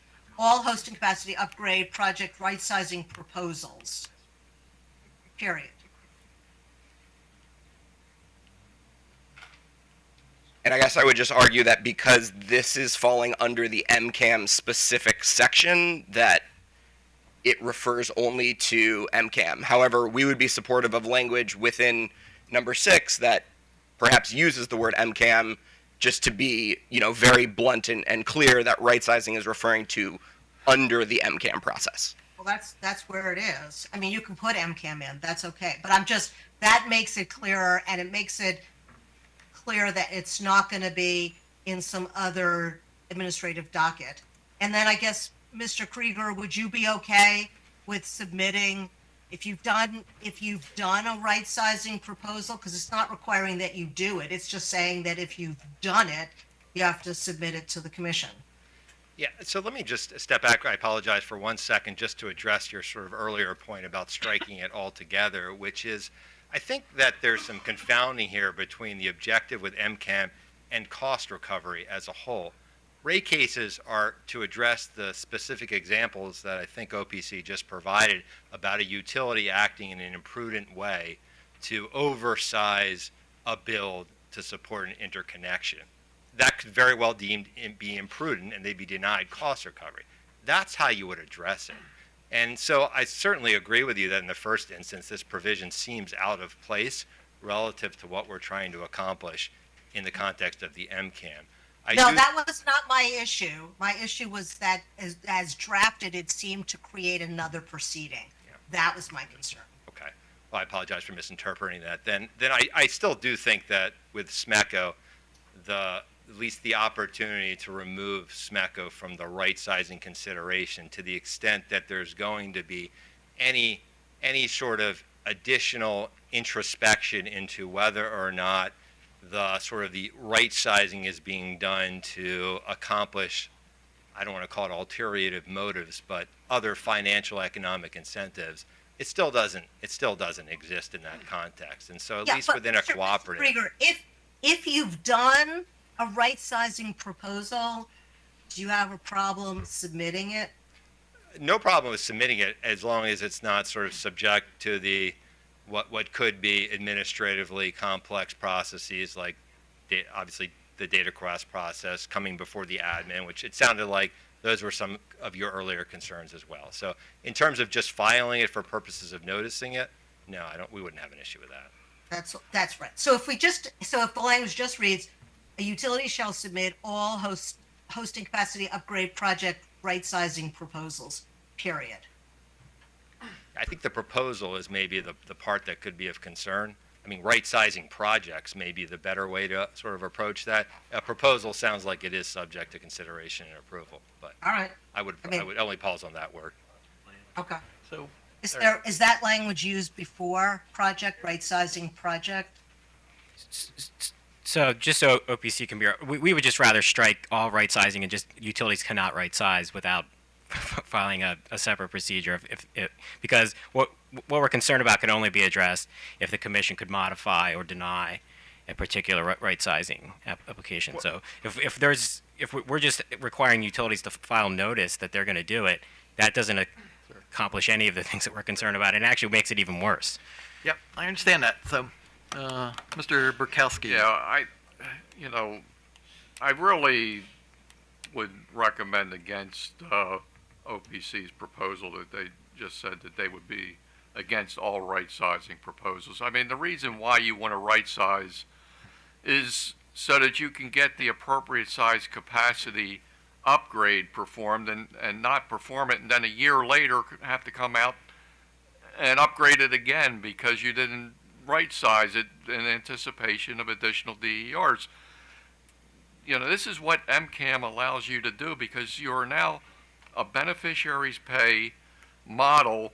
So the beneficiary is paying only for that proportion of the hosting capacity upgrade project for which they're using, and utilities can look at their DER forecast for future penetrations and can say, okay, instead of a certain size transformer, I'm gonna put in a larger transformer and not be back again the next year. So you really, you couldn't do that before with causer pays because utilities could not right size it because the causer was paying for the entire project. So you really couldn't build it for a higher capacity than, that the interconnection customer needed. So this is really, a result of MCAM is giving the utilities a tool to be able, to basically plan their system more appropriately and avoid, costly, interconnection upgrades year after year after year and do it right the first time.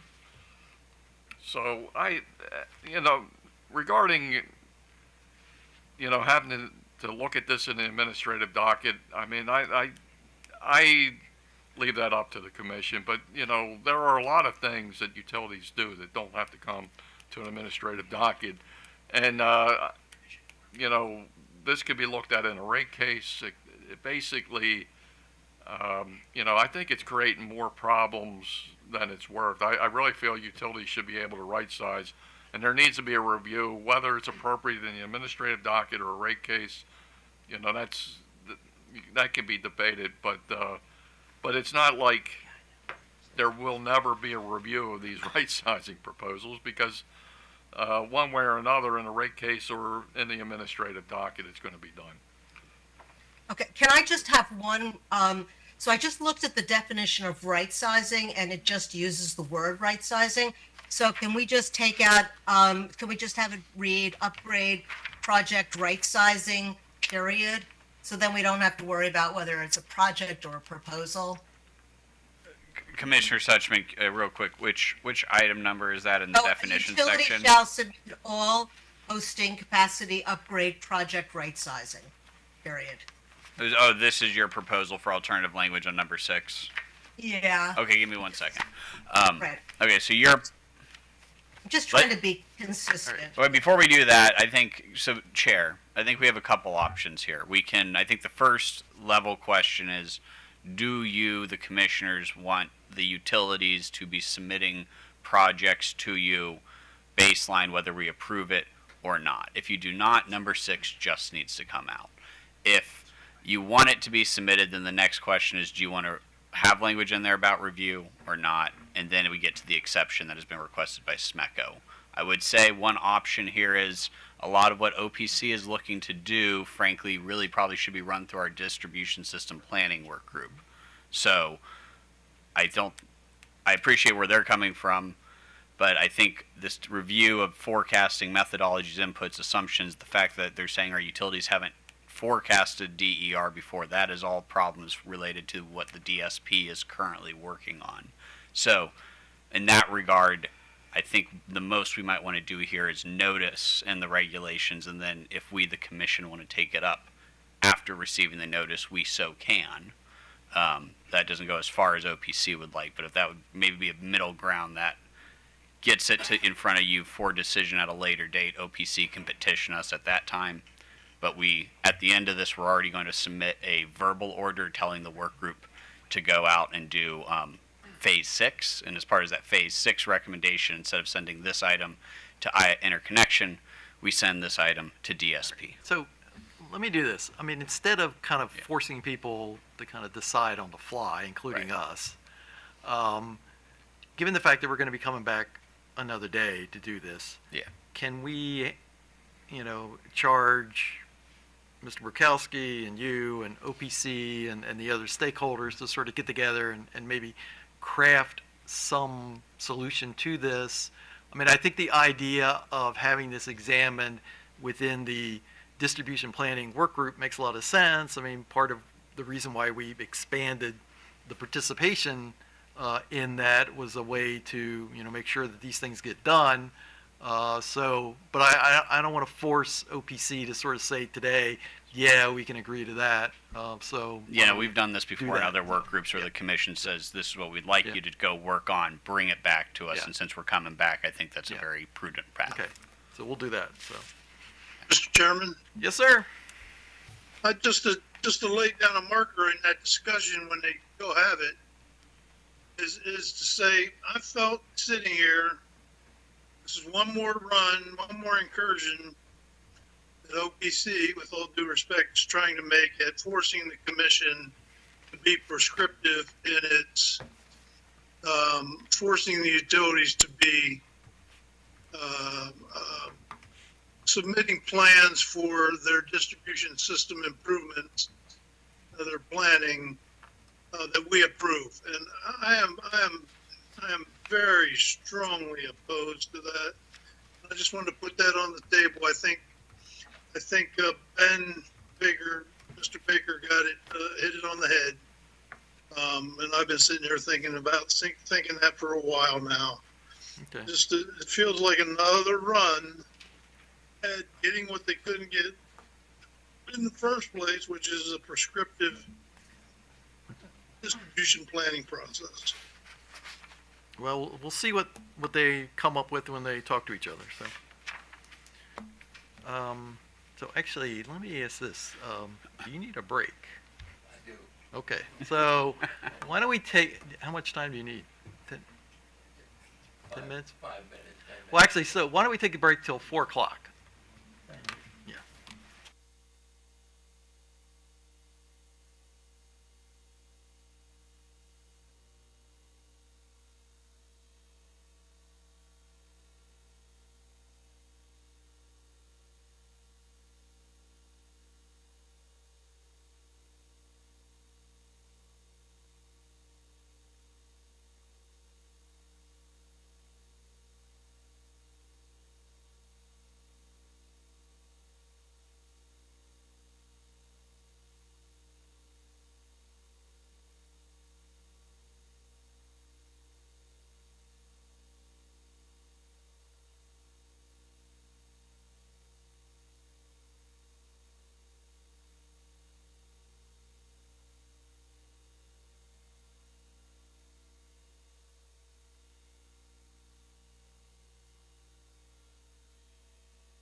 So,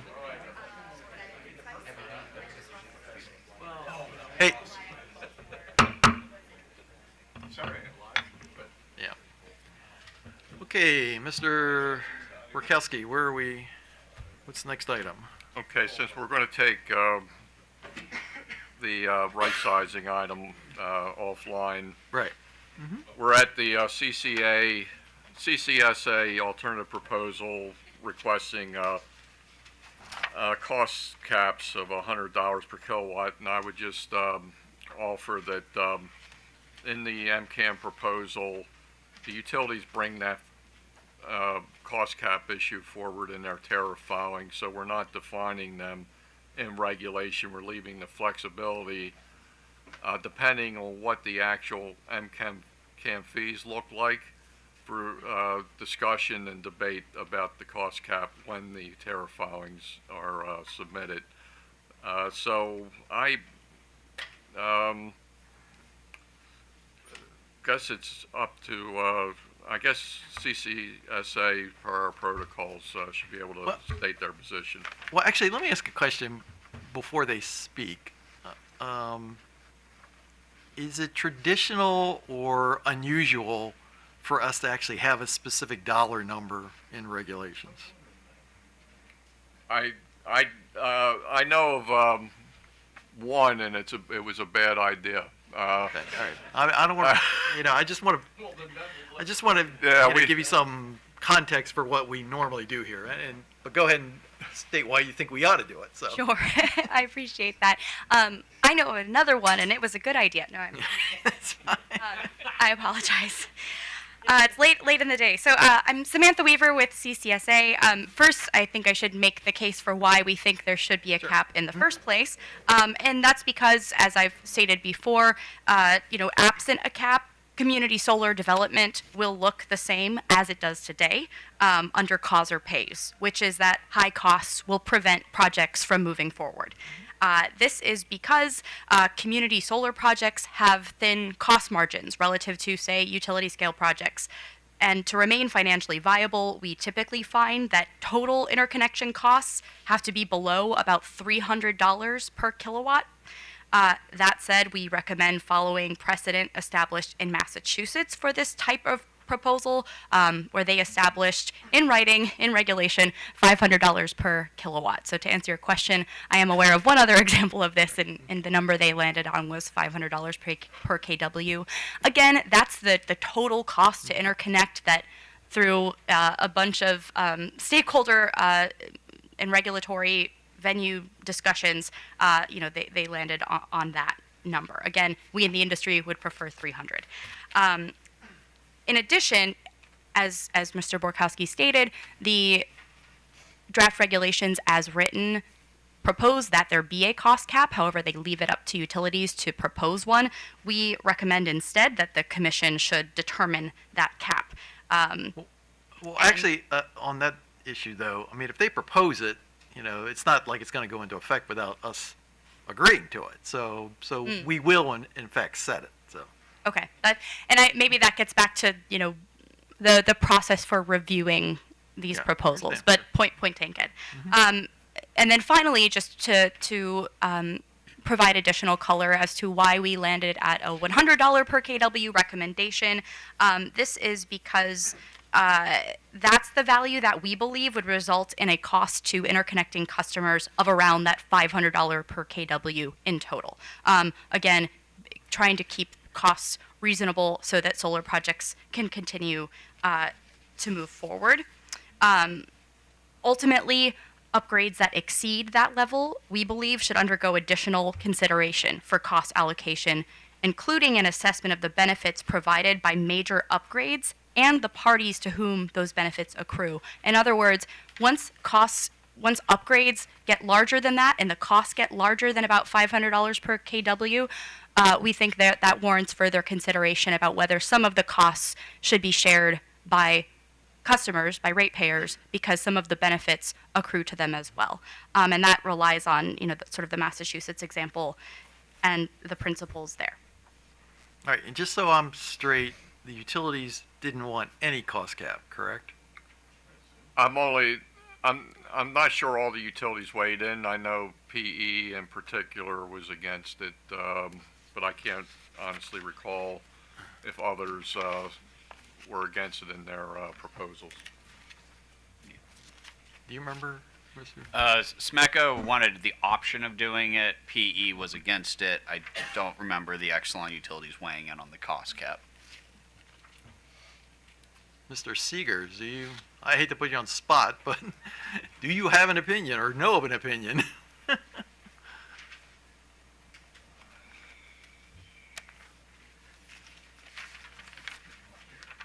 I think, Your Honor, the Exelon Utilities would like the flexibility to propose what the fee is. I guess an analogy could be that in the interconnection rules, there's a processing fee that used to be specified by regulations, but recently that was changed in order to allow a utility to propose the fee and then justify it. I think we would want the same ability here as well, Your Honor. What about, some sort of cap on what it is, though? I don't think we'd be in favor of a cap. I think we would just want to be able to have the discretion to say, here's what we propose, and then that could be a subject to review. Sure. Okay, I understand that. So, blah, blah, blah. Let's see. So, PE, since you actually did offer an opinion, why don't we hear your thoughts? Sure. Jessica Reba on behalf of Potomac Edison. Just to be clear, we are opposed to CCSA's proposal of a prescriptive dollar amount cap. We can live with the work group proposal of allowing us to come to you with a proposal, and then we like Smeco's even better for the option. Sure. And, yeah, go ahead. Sure. Damon Krieger on behalf of Smeco. I'll say that we were actually surprised that this made the final cut because there was such a disagreement among the work group participants in terms of including a cost cap. And really the crux of the reason why is because this stands contrary to the notion of beneficiary pays. And so that's why we have proposed at most to have a discretionary standard. I think at best it would be better to just strike it altogether. The reason because I think any sort of notion of a cost cap from the regulation suggests that the commission is supportive from a policy perspective of capping costs when it comes to interconnections. And again, those costs have to go somewhere. And so we think that it should go to the benefiting party, and that's why a cost cap is inappropriate here. Hello. I felt compelled to get up because only a handful of times per year does OPC agree with the utilities, but this is actually one of them. We oppose the cost caps, and we certainly would oppose setting a dollar figure for that cap in COMAR.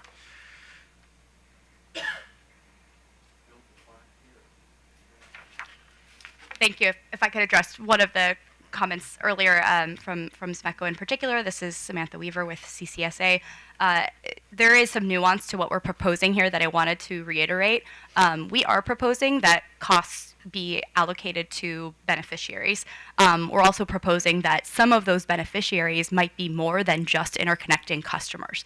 And hence what we're asking for here is some kind of mechanism or threshold beyond which the total cost of an interconnection upgrade would be considered differently. In other words, once things exceed, say again, $500 per kW in total for interconnection customers, there's got to be a way to think through to whom the benefits accrue and who should pay. And I would submit that often it's not just interconnecting customers who benefit from massive upgrades that are very expensive. So, Mr. Borkowski, let me explore you something. If we don't have a cost cap, how are we going to be determining what the fees are? I mean, is there going to be a standard fee per utility that applies across the board for projects, or is this going to be something that floats around depending upon the parameters of the project? Well, the fees would be calculated based on the MCAM methodology. The only question here is, and each utility would have different fees. And that's what they basically would be coming in with tariff filing for, including their methodology. But when it comes to the cost cap, I think that there is concern if it gets to be several $100s per kilowatt that maybe we should cap it somewhere just so we can not be in itself a cost obstacle to interconnection. So, you know, that's why we left it open-ended in the regulation proposal, because we really wanted that to be part of the discussion of the tariff filing and have different parties being able to make their case at that point. We did not want to be prescriptive and have something codified with a maximum cap. We really felt like you know, it was sort of situational, and we should you know, debate this when the tariff is filed. So, any questions from the commissioners? Commissioner Schlesman. Well, it seems to me that if we're seeing very high costs, the commission on its own can direct the utilities to submit a cost cap.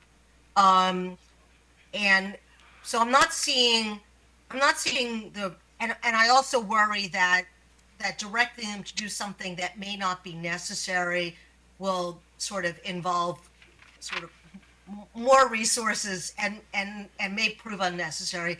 And if you have a utility may, well, if they don't do it, we can certainly tell them to. I'm just not seeing the benefit of having this provision in at all. I'm not sure it adds a whole lot. And I think if you have a shall in there, it could end up eating up resources unnecessarily. I think if we're seeing that there's a problem with the MCAM, and that there needs to be a cap put on it, I think we'll probably be able to figure that out and tell the utilities to come back and give us a cap.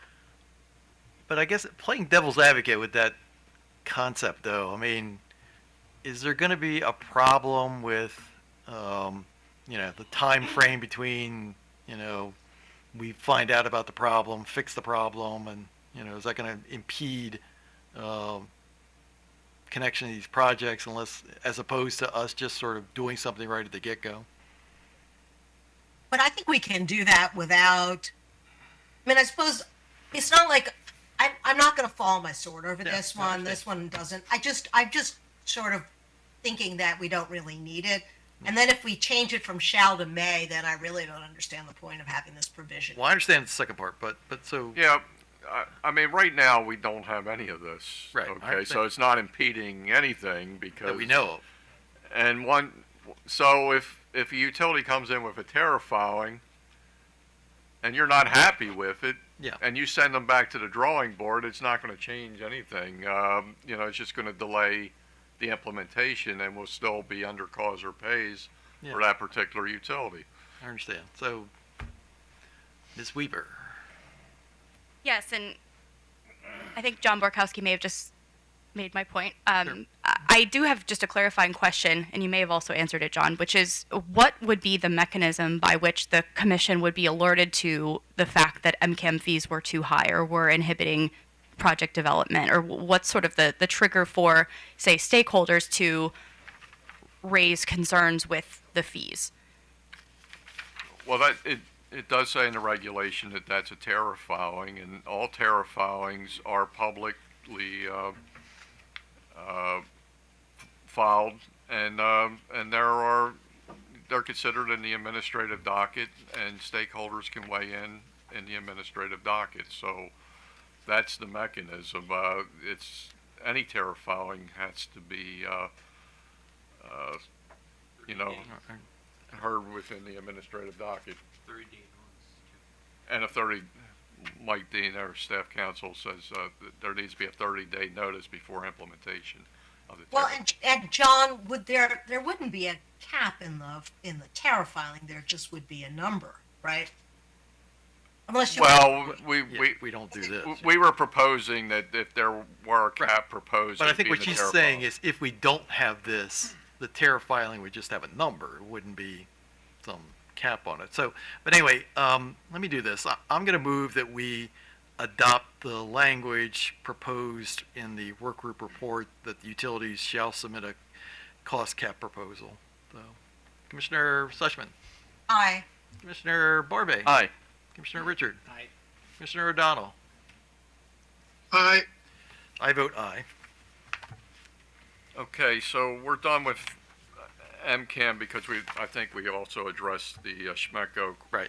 Yeah, A item. within what we did, Right. just did deals with that. So. So really, the last major item to discuss today, because there were no other items of non-consensus after this section, is the in the section for certified and approved equipment. It's mainly the meter collar adapter proposal. Schmecko did have some minor wording changes, requesting that we clarify that any non-inverter based small generator facility will be deemed approved if the interconnection equipment, including interface components, et cetera, are compatible.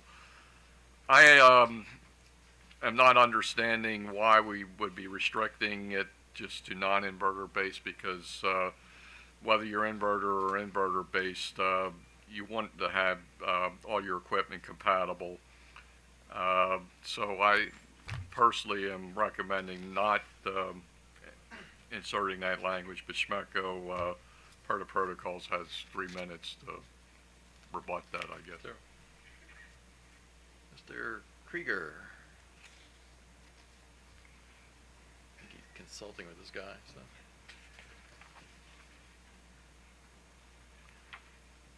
Damon Krieger on behalf of Schmecko. This is one I am going to have to call on the real Yeah, that's technical fine, yeah. expert to address. Mr. Herb Riegel is here, who is our vice president in charge of distribution, engineering, and planning. And it's possible we misinterpreted the intent here, and so I think this is an opportunity to clarify if we are on the right or on the wrong. Okay. Thank you, David. Herb Riegel, R-E-I-G-E-L, was representing Schmecko. Basically, when we read this section up here, we were talking about inverters, and our interpretation was that if an inverter was already UL 1741 Supplement B certified, there was no need to look any further. That Underwriter Labs has already confirmed its compliance with IEEE 1547 standards, and we felt that this section here really applied more so to non-inverter based situations and interconnections as opposed to inverter based. That's why we put it in there. Okay. So, Mr. Burkowski. I would just submit that there's no harm in keeping it the way it is. Inverter or non-inverter, you want your equipment to be compatible. And this is really a holdover from the previous regulation to some extent.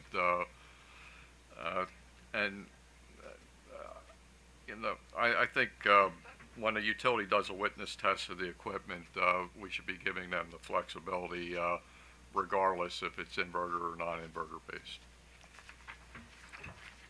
So. All right, so let me, amongst the utilities, I noticed there's a alternative proposal that we not do anything related to meter collars. So does anybody want to speak to that? What's that? Well, what we just discussed was a meter collar, right? Right. We're about to talk meter. Hello once again, Mr. Chairman and Commissioners. Matthew Seegers for the Joint Excellent Utilities.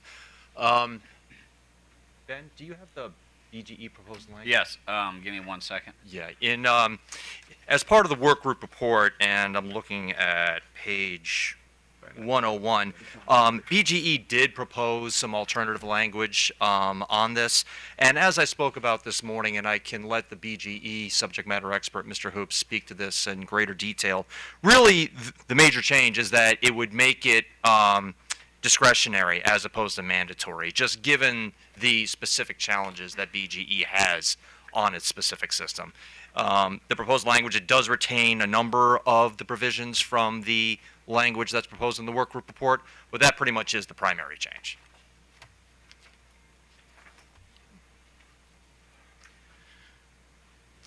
Thank you. To speak a little bit further about some of the key concerns, and I know that these were addressed earlier in the proceedings, where we do have significant concerns about the ability to perform a full comprehensive assessment of the equipment within the tight timelines that are required as a part of the proposed regulations. We do definitely appreciate the additional time that was allotted in the work lead's proposal. However, there are, due to BGE's unique stance where we own the socket box, there are additional considerations in terms of jurisdiction as well as crew training that would take additional time, and we would want to perform more comprehensive planning and integrations into our existing IT systems as well as other business processes to make sure that business continuity could be maintained. So, actually, any questions for BG&E? So, all right, Mr. Burkowski. Commissioner Suchman did raise her hand. Oh, I see. Commissioner Suchman, go ahead. So. Right. So I guess the question for BGE, assuming we want to make this happen and we want meter collar adapters, which I do, and I think that there's a value in that, what do we need to do to allow you to address whatever sort of short-term concerns, because I'm assuming these are short-term concerns that you have, to assure that we can address those and be able to have these collars deployed even in BG service territory? What is it you need? I think at a minimum, one of the things that would assist greatly would be maybe a more of a framework associated with the timeline for approval, as performing a comprehensive, since the timeline starts on the date that the vendor would submit the request, that would mean that resources would need to be available at the time of submittal to start that process. So that would incur additional costs to BG customers if we were to maintain resources that would be on standby to meet those needs. And that's a short-term issue. So it sounds like your issue is really those first couple of proposals that are coming down the pipe, as opposed to a year from now or 2 years from now. Presumably, you're not going to have the same kinds of issues. I think part of our concern is that, as Tesla stated in their presentation, the implementation of meter collar adapters could vary widely from vendor to vendor. So each individual implementation may have different installation considerations. So I do think that as additional vendors, as meter collar adapters gain additional approvals across the United States and additional vendors, participate within the arena, that there is a risk that additional vendors with different applications of that product could come with different implementations that might be difficult to comprehensively assess within the window described. Well, can we have a process where, if you're faced with a new kind of application, you can seek a delay, but have that be the exception rather than the rule? If additional language could be added to facilitate that, I do definitely think that would help alleviate some of the concerns. Okay. Any other questions for BG&E? All right, so go ahead. So, Damon Krieger on behalf of SMECO. It sounded like the commission may be under the wrong impression that other utilities didn't also have concerns with this. Mm-hmm. Certainly, SMECO does have significant concerns with meter collar adapters at this time. The crux is we don't believe it's ready for prime time in terms of regulations.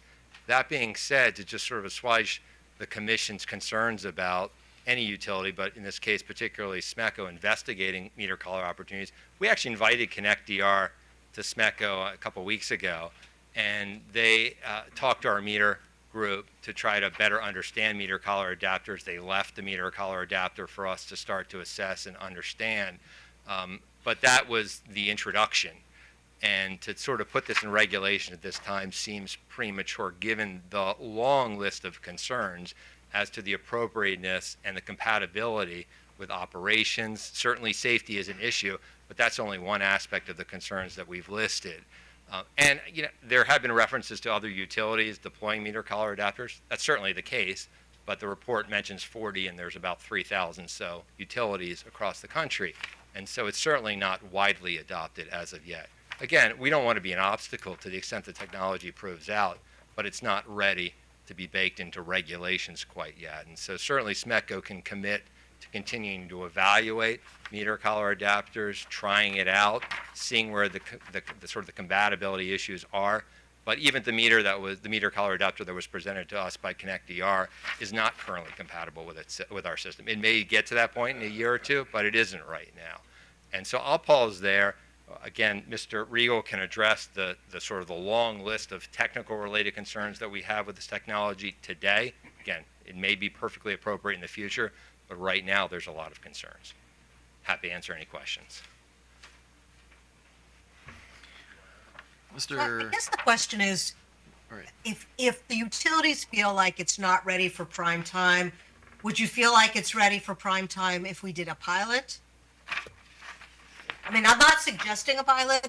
I'm just trying to get a sense of what it is that you folks would feel comfortable with. Sure, Commissioner Herb Riegel representing SMECO. So as Mr. Krieger had indicated, we did invite the folks from ConnectDR to SMECO, and we did have a very productive conversation, did have an opportunity to review the meter collar device firsthand and let our technicians take a look at it. The issue isn't so much with the device itself. I think it's more with policies and procedures and what it means for the utility personnel. One of the main issues that we had pointed out in our comments was the use of AMI meters. So our AMI meters do have alarms that indicate a meter tamper alarm and also have high temperature alarms that we talked about earlier. Through conversations with ConnectDR, we did realize and come to a conclusion that if the meter temperature at the socket is point A and the meter temperature at the actual meter device on the other end of the ConnectDR device is at point B, the temperatures will eventually equal out, but there's a time lag of 30 minutes or more until those two temperature points would come to the same point in temperature. And that's a 30-minute delay that we might not detect a hot meter socket, for example. One of the bigger issues is the impact on SMECO service crews. Anytime a ConnectDR type device, meter collar device needs to be installed into the meter, a truck roll would have to be initiated to basically facilitate or work with that installation of the device. Meters can be difficult, and sometimes you get into a situation where there is a possibility of an arc flash if the meter is pulled in properly or reinstalled improperly. One of the concerns is protective equipment that our folks use, face shields, gloves that are tested on a routine basis to make sure that if there is an issue pulling a meter or reinserting a meter, that the technician is properly covered with safety gear to keep him out of harm's way. There are other issues with, for example, the device does have a pigtail for a grounding connection or a neutral connection that is a hard fixed connection to the meter base, so that if a meter technician had to come out and work on that meter base or service that meter device, the ConnectDR device would have to be removed in several different pieces and physically that neutral connection removed. The utility doesn't typically deal with customer-owned equipment, so should something happen during the process of installing or removing that device by utility personnel, there is a concern from a liability perspective of we may damage customer equipment, and we don't want the liability for doing that. A lot of our comments, like I said, they are listed in the formal filed comments with the Commission. That's not an all-exhaustive list. And again, our issue isn't so much with the device itself. We do recognize that it is UL rated. Currently, they do not have a 200 amp rating for our meter bases. They're working on that, and we're told they may be available in the upcoming new year. That doesn't exist yet today. So I think there are some policies and some procedures and some safety concerns that would have to be worked out before we could train our technicians on how to do these devices and how to deal with the issues of incurred costs to one, review an interconnection application to make sure that the meter base that which it's going to be installed in is site specific. You can't just globally approve these devices.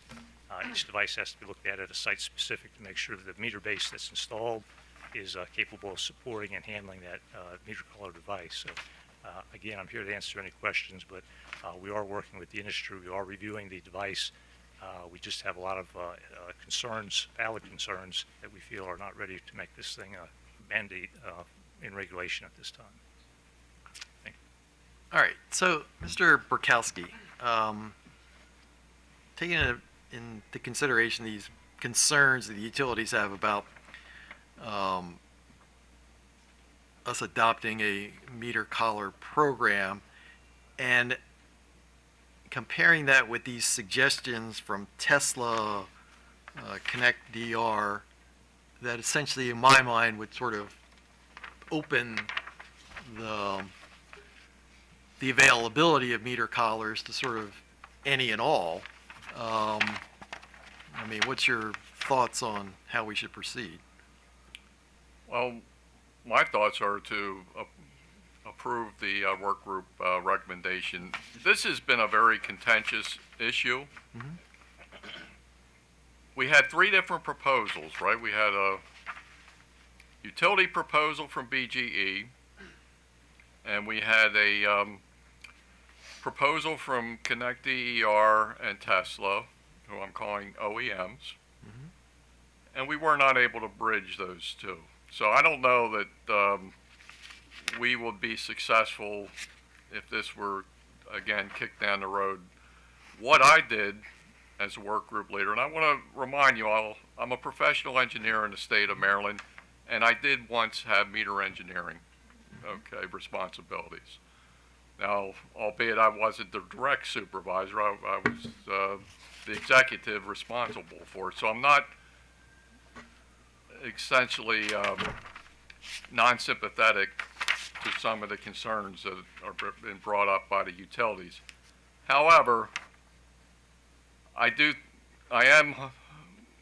want to point to the fact that, again, these devices have been approved in multiple states, multiple jurisdictions. What I proposed as the work group leader to try to bridge was an attempt to bridge both perspectives. I do appreciate the BGE proposal because of the fact that at least they made a proposal, whereas other utilities really were just against it. The only problem with the BGE proposal, the major problem, is it really wouldn't move the needle because it gives really all the authority, to the utility for making all the decisions, essentially. Although there is an appeal that could be made to the commission, but in general it says may. It doesn't say you shall. And regarding the OEM proposal, there were a few things that I recommended adjustments in my work group leader proposal to kind of add some of the utility concerns into their proposal. So I don't know that we're going to get a better proposal at this point because we've been working on this since last December, and we haven't. This is where we're at. This is where we're at. All these issues, this is where the rubber's meeting the road, and we have stakeholders who just cannot get aligned. I really feel like when it comes to interconnection regulations, we've already picked off all the low-hanging fruit. Now we're dealing with the issues that really matter and are going to take our state forward. And we don't have the capacity to keep revisiting things in the work group. We have enough on our plate to try to deal with FERC Order 2222 and some of the other issues with TIRs. I mean, I just feel like these are good proposals. They all have checkpoints.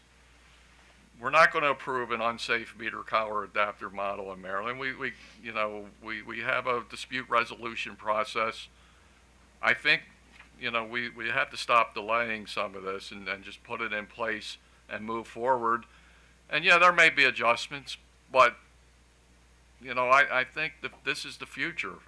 The future is not to have utility-owned equipment for everything that you have now. The future is to start to basically move into these areas, whether it be third-party solutions for non-wire alternatives, whether it be allowing DER communication through the internet instead of utility proprietary systems, whether it's having utility meters and allowing meter collars or not.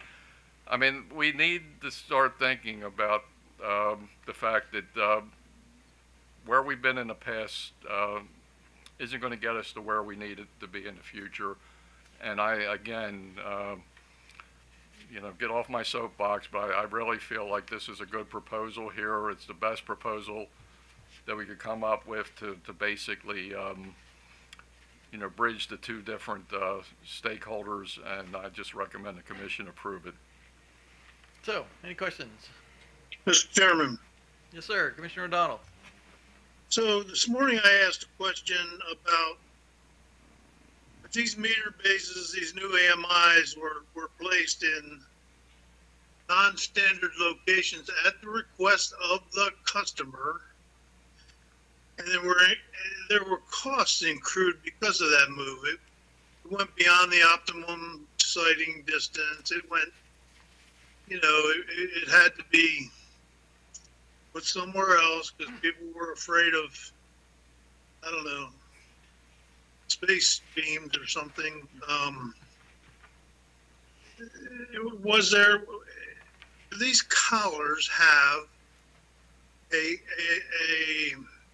increased cost associated with such a move, a non-standard installation? If no, then it's easy. If yes, then it becomes, okay, who picks up the tab? And I was hoping someone would answer that question during the course of the day, but I didn't hear an answer. Okay. Yeah, Commissioner Dunn, I'm sorry that we didn't answer your question earlier. That's on me. I do recall the question. It was a very good question. In a majority of these cases, I don't think we're going to have to move any meters. It's just basically putting the collar on. But in the case that you would have to move something to accommodate this equipment, all utilities have processes. I know BGE, I'm most familiar with. They have something, I believe, called Attachment B, or it's something Hey, B. Chief, can I stop you? You're kind of missing a nuance of my question. Okay. And one of the nuances of my question is, if the answer is yes, there's an increased cost, that would apply to all meters that have already been moved, not just new ones that are being moved. Okay, but what I'm Maybe someone could bring this back. We're coming back with this stuff. Maybe someone could bring me reconnoiter with the stakeholders and say, nah, O'Donnell, there's not a concern, or there is a concern, and here's what we propose. and So, John Knauer with Connector. Commissioner, is your concern situations where a homeowner...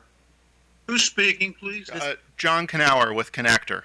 So, is your concern a situation where a homeowner relocated their meter socket some distance away from where it was originally installed in order to... Kind of, yes, but okay. they didn't just do it. They had to, when these AMI meter bases were put in, there was such a hula in Maryland about RFI and other things associated with these AMI meters that people didn't want them near their home, their sleeping area, their whatever, and they wanted them located further away, the other side of the driveway, the other corner of the property, the wherever. Oh. And they had to move there, and there was an attendant cost associated with that when it was installed. The utility, there was a formula of some sort somehow, and the cost allocation was such that I believe the customer had to pay to have that unique installation approved. Because Sure. it was at their request, not at the utility's request. Well, that's fine, but my question then becomes, is there an attendant cost associated with moving a future collar device on all of these AMI meters for ones that have been moved? In other words, is there a wire connected to these collar devices or not?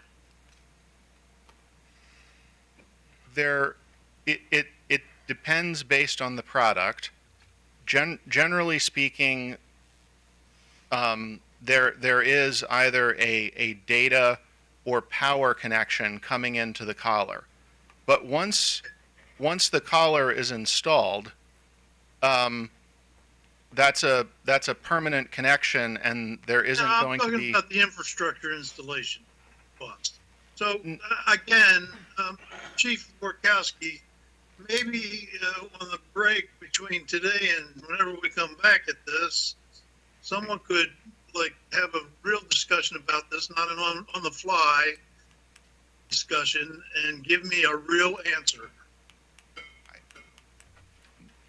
Will do. Okay, any other questions for any of the parties? All right, with that, I'll move that we adopt the language proposed in the work group report. Commissioner Sushman. Well, I guess so I'm going to vote aye, but vote. there was some language changes that were proposed in blue. Right. Are we dealing So, with those changes? We're just voting. So, through this motion, that's the way I'm going to be dealing with them, is not adopting them. Mr. Chair, I missed what you just said. So, what I'm proposing is that we adopt the language that was submitted by the work group without any of the suggested editorial changes by the stakeholders. Perfect, aye.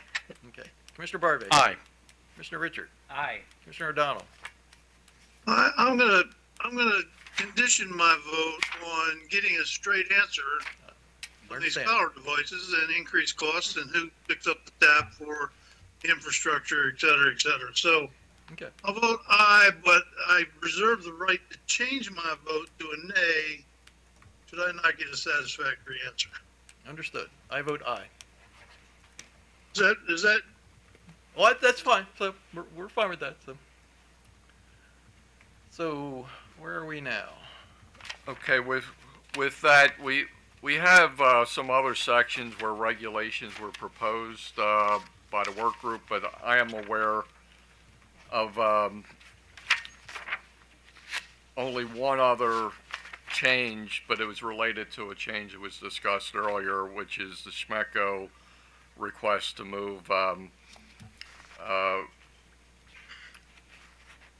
review of flexible interconnection options into level 4. Now, we agreed earlier that Ben and I would go back and work on some wording, and we would bring that back. So we'll address that when we come back. Regarding other items, there really weren't any other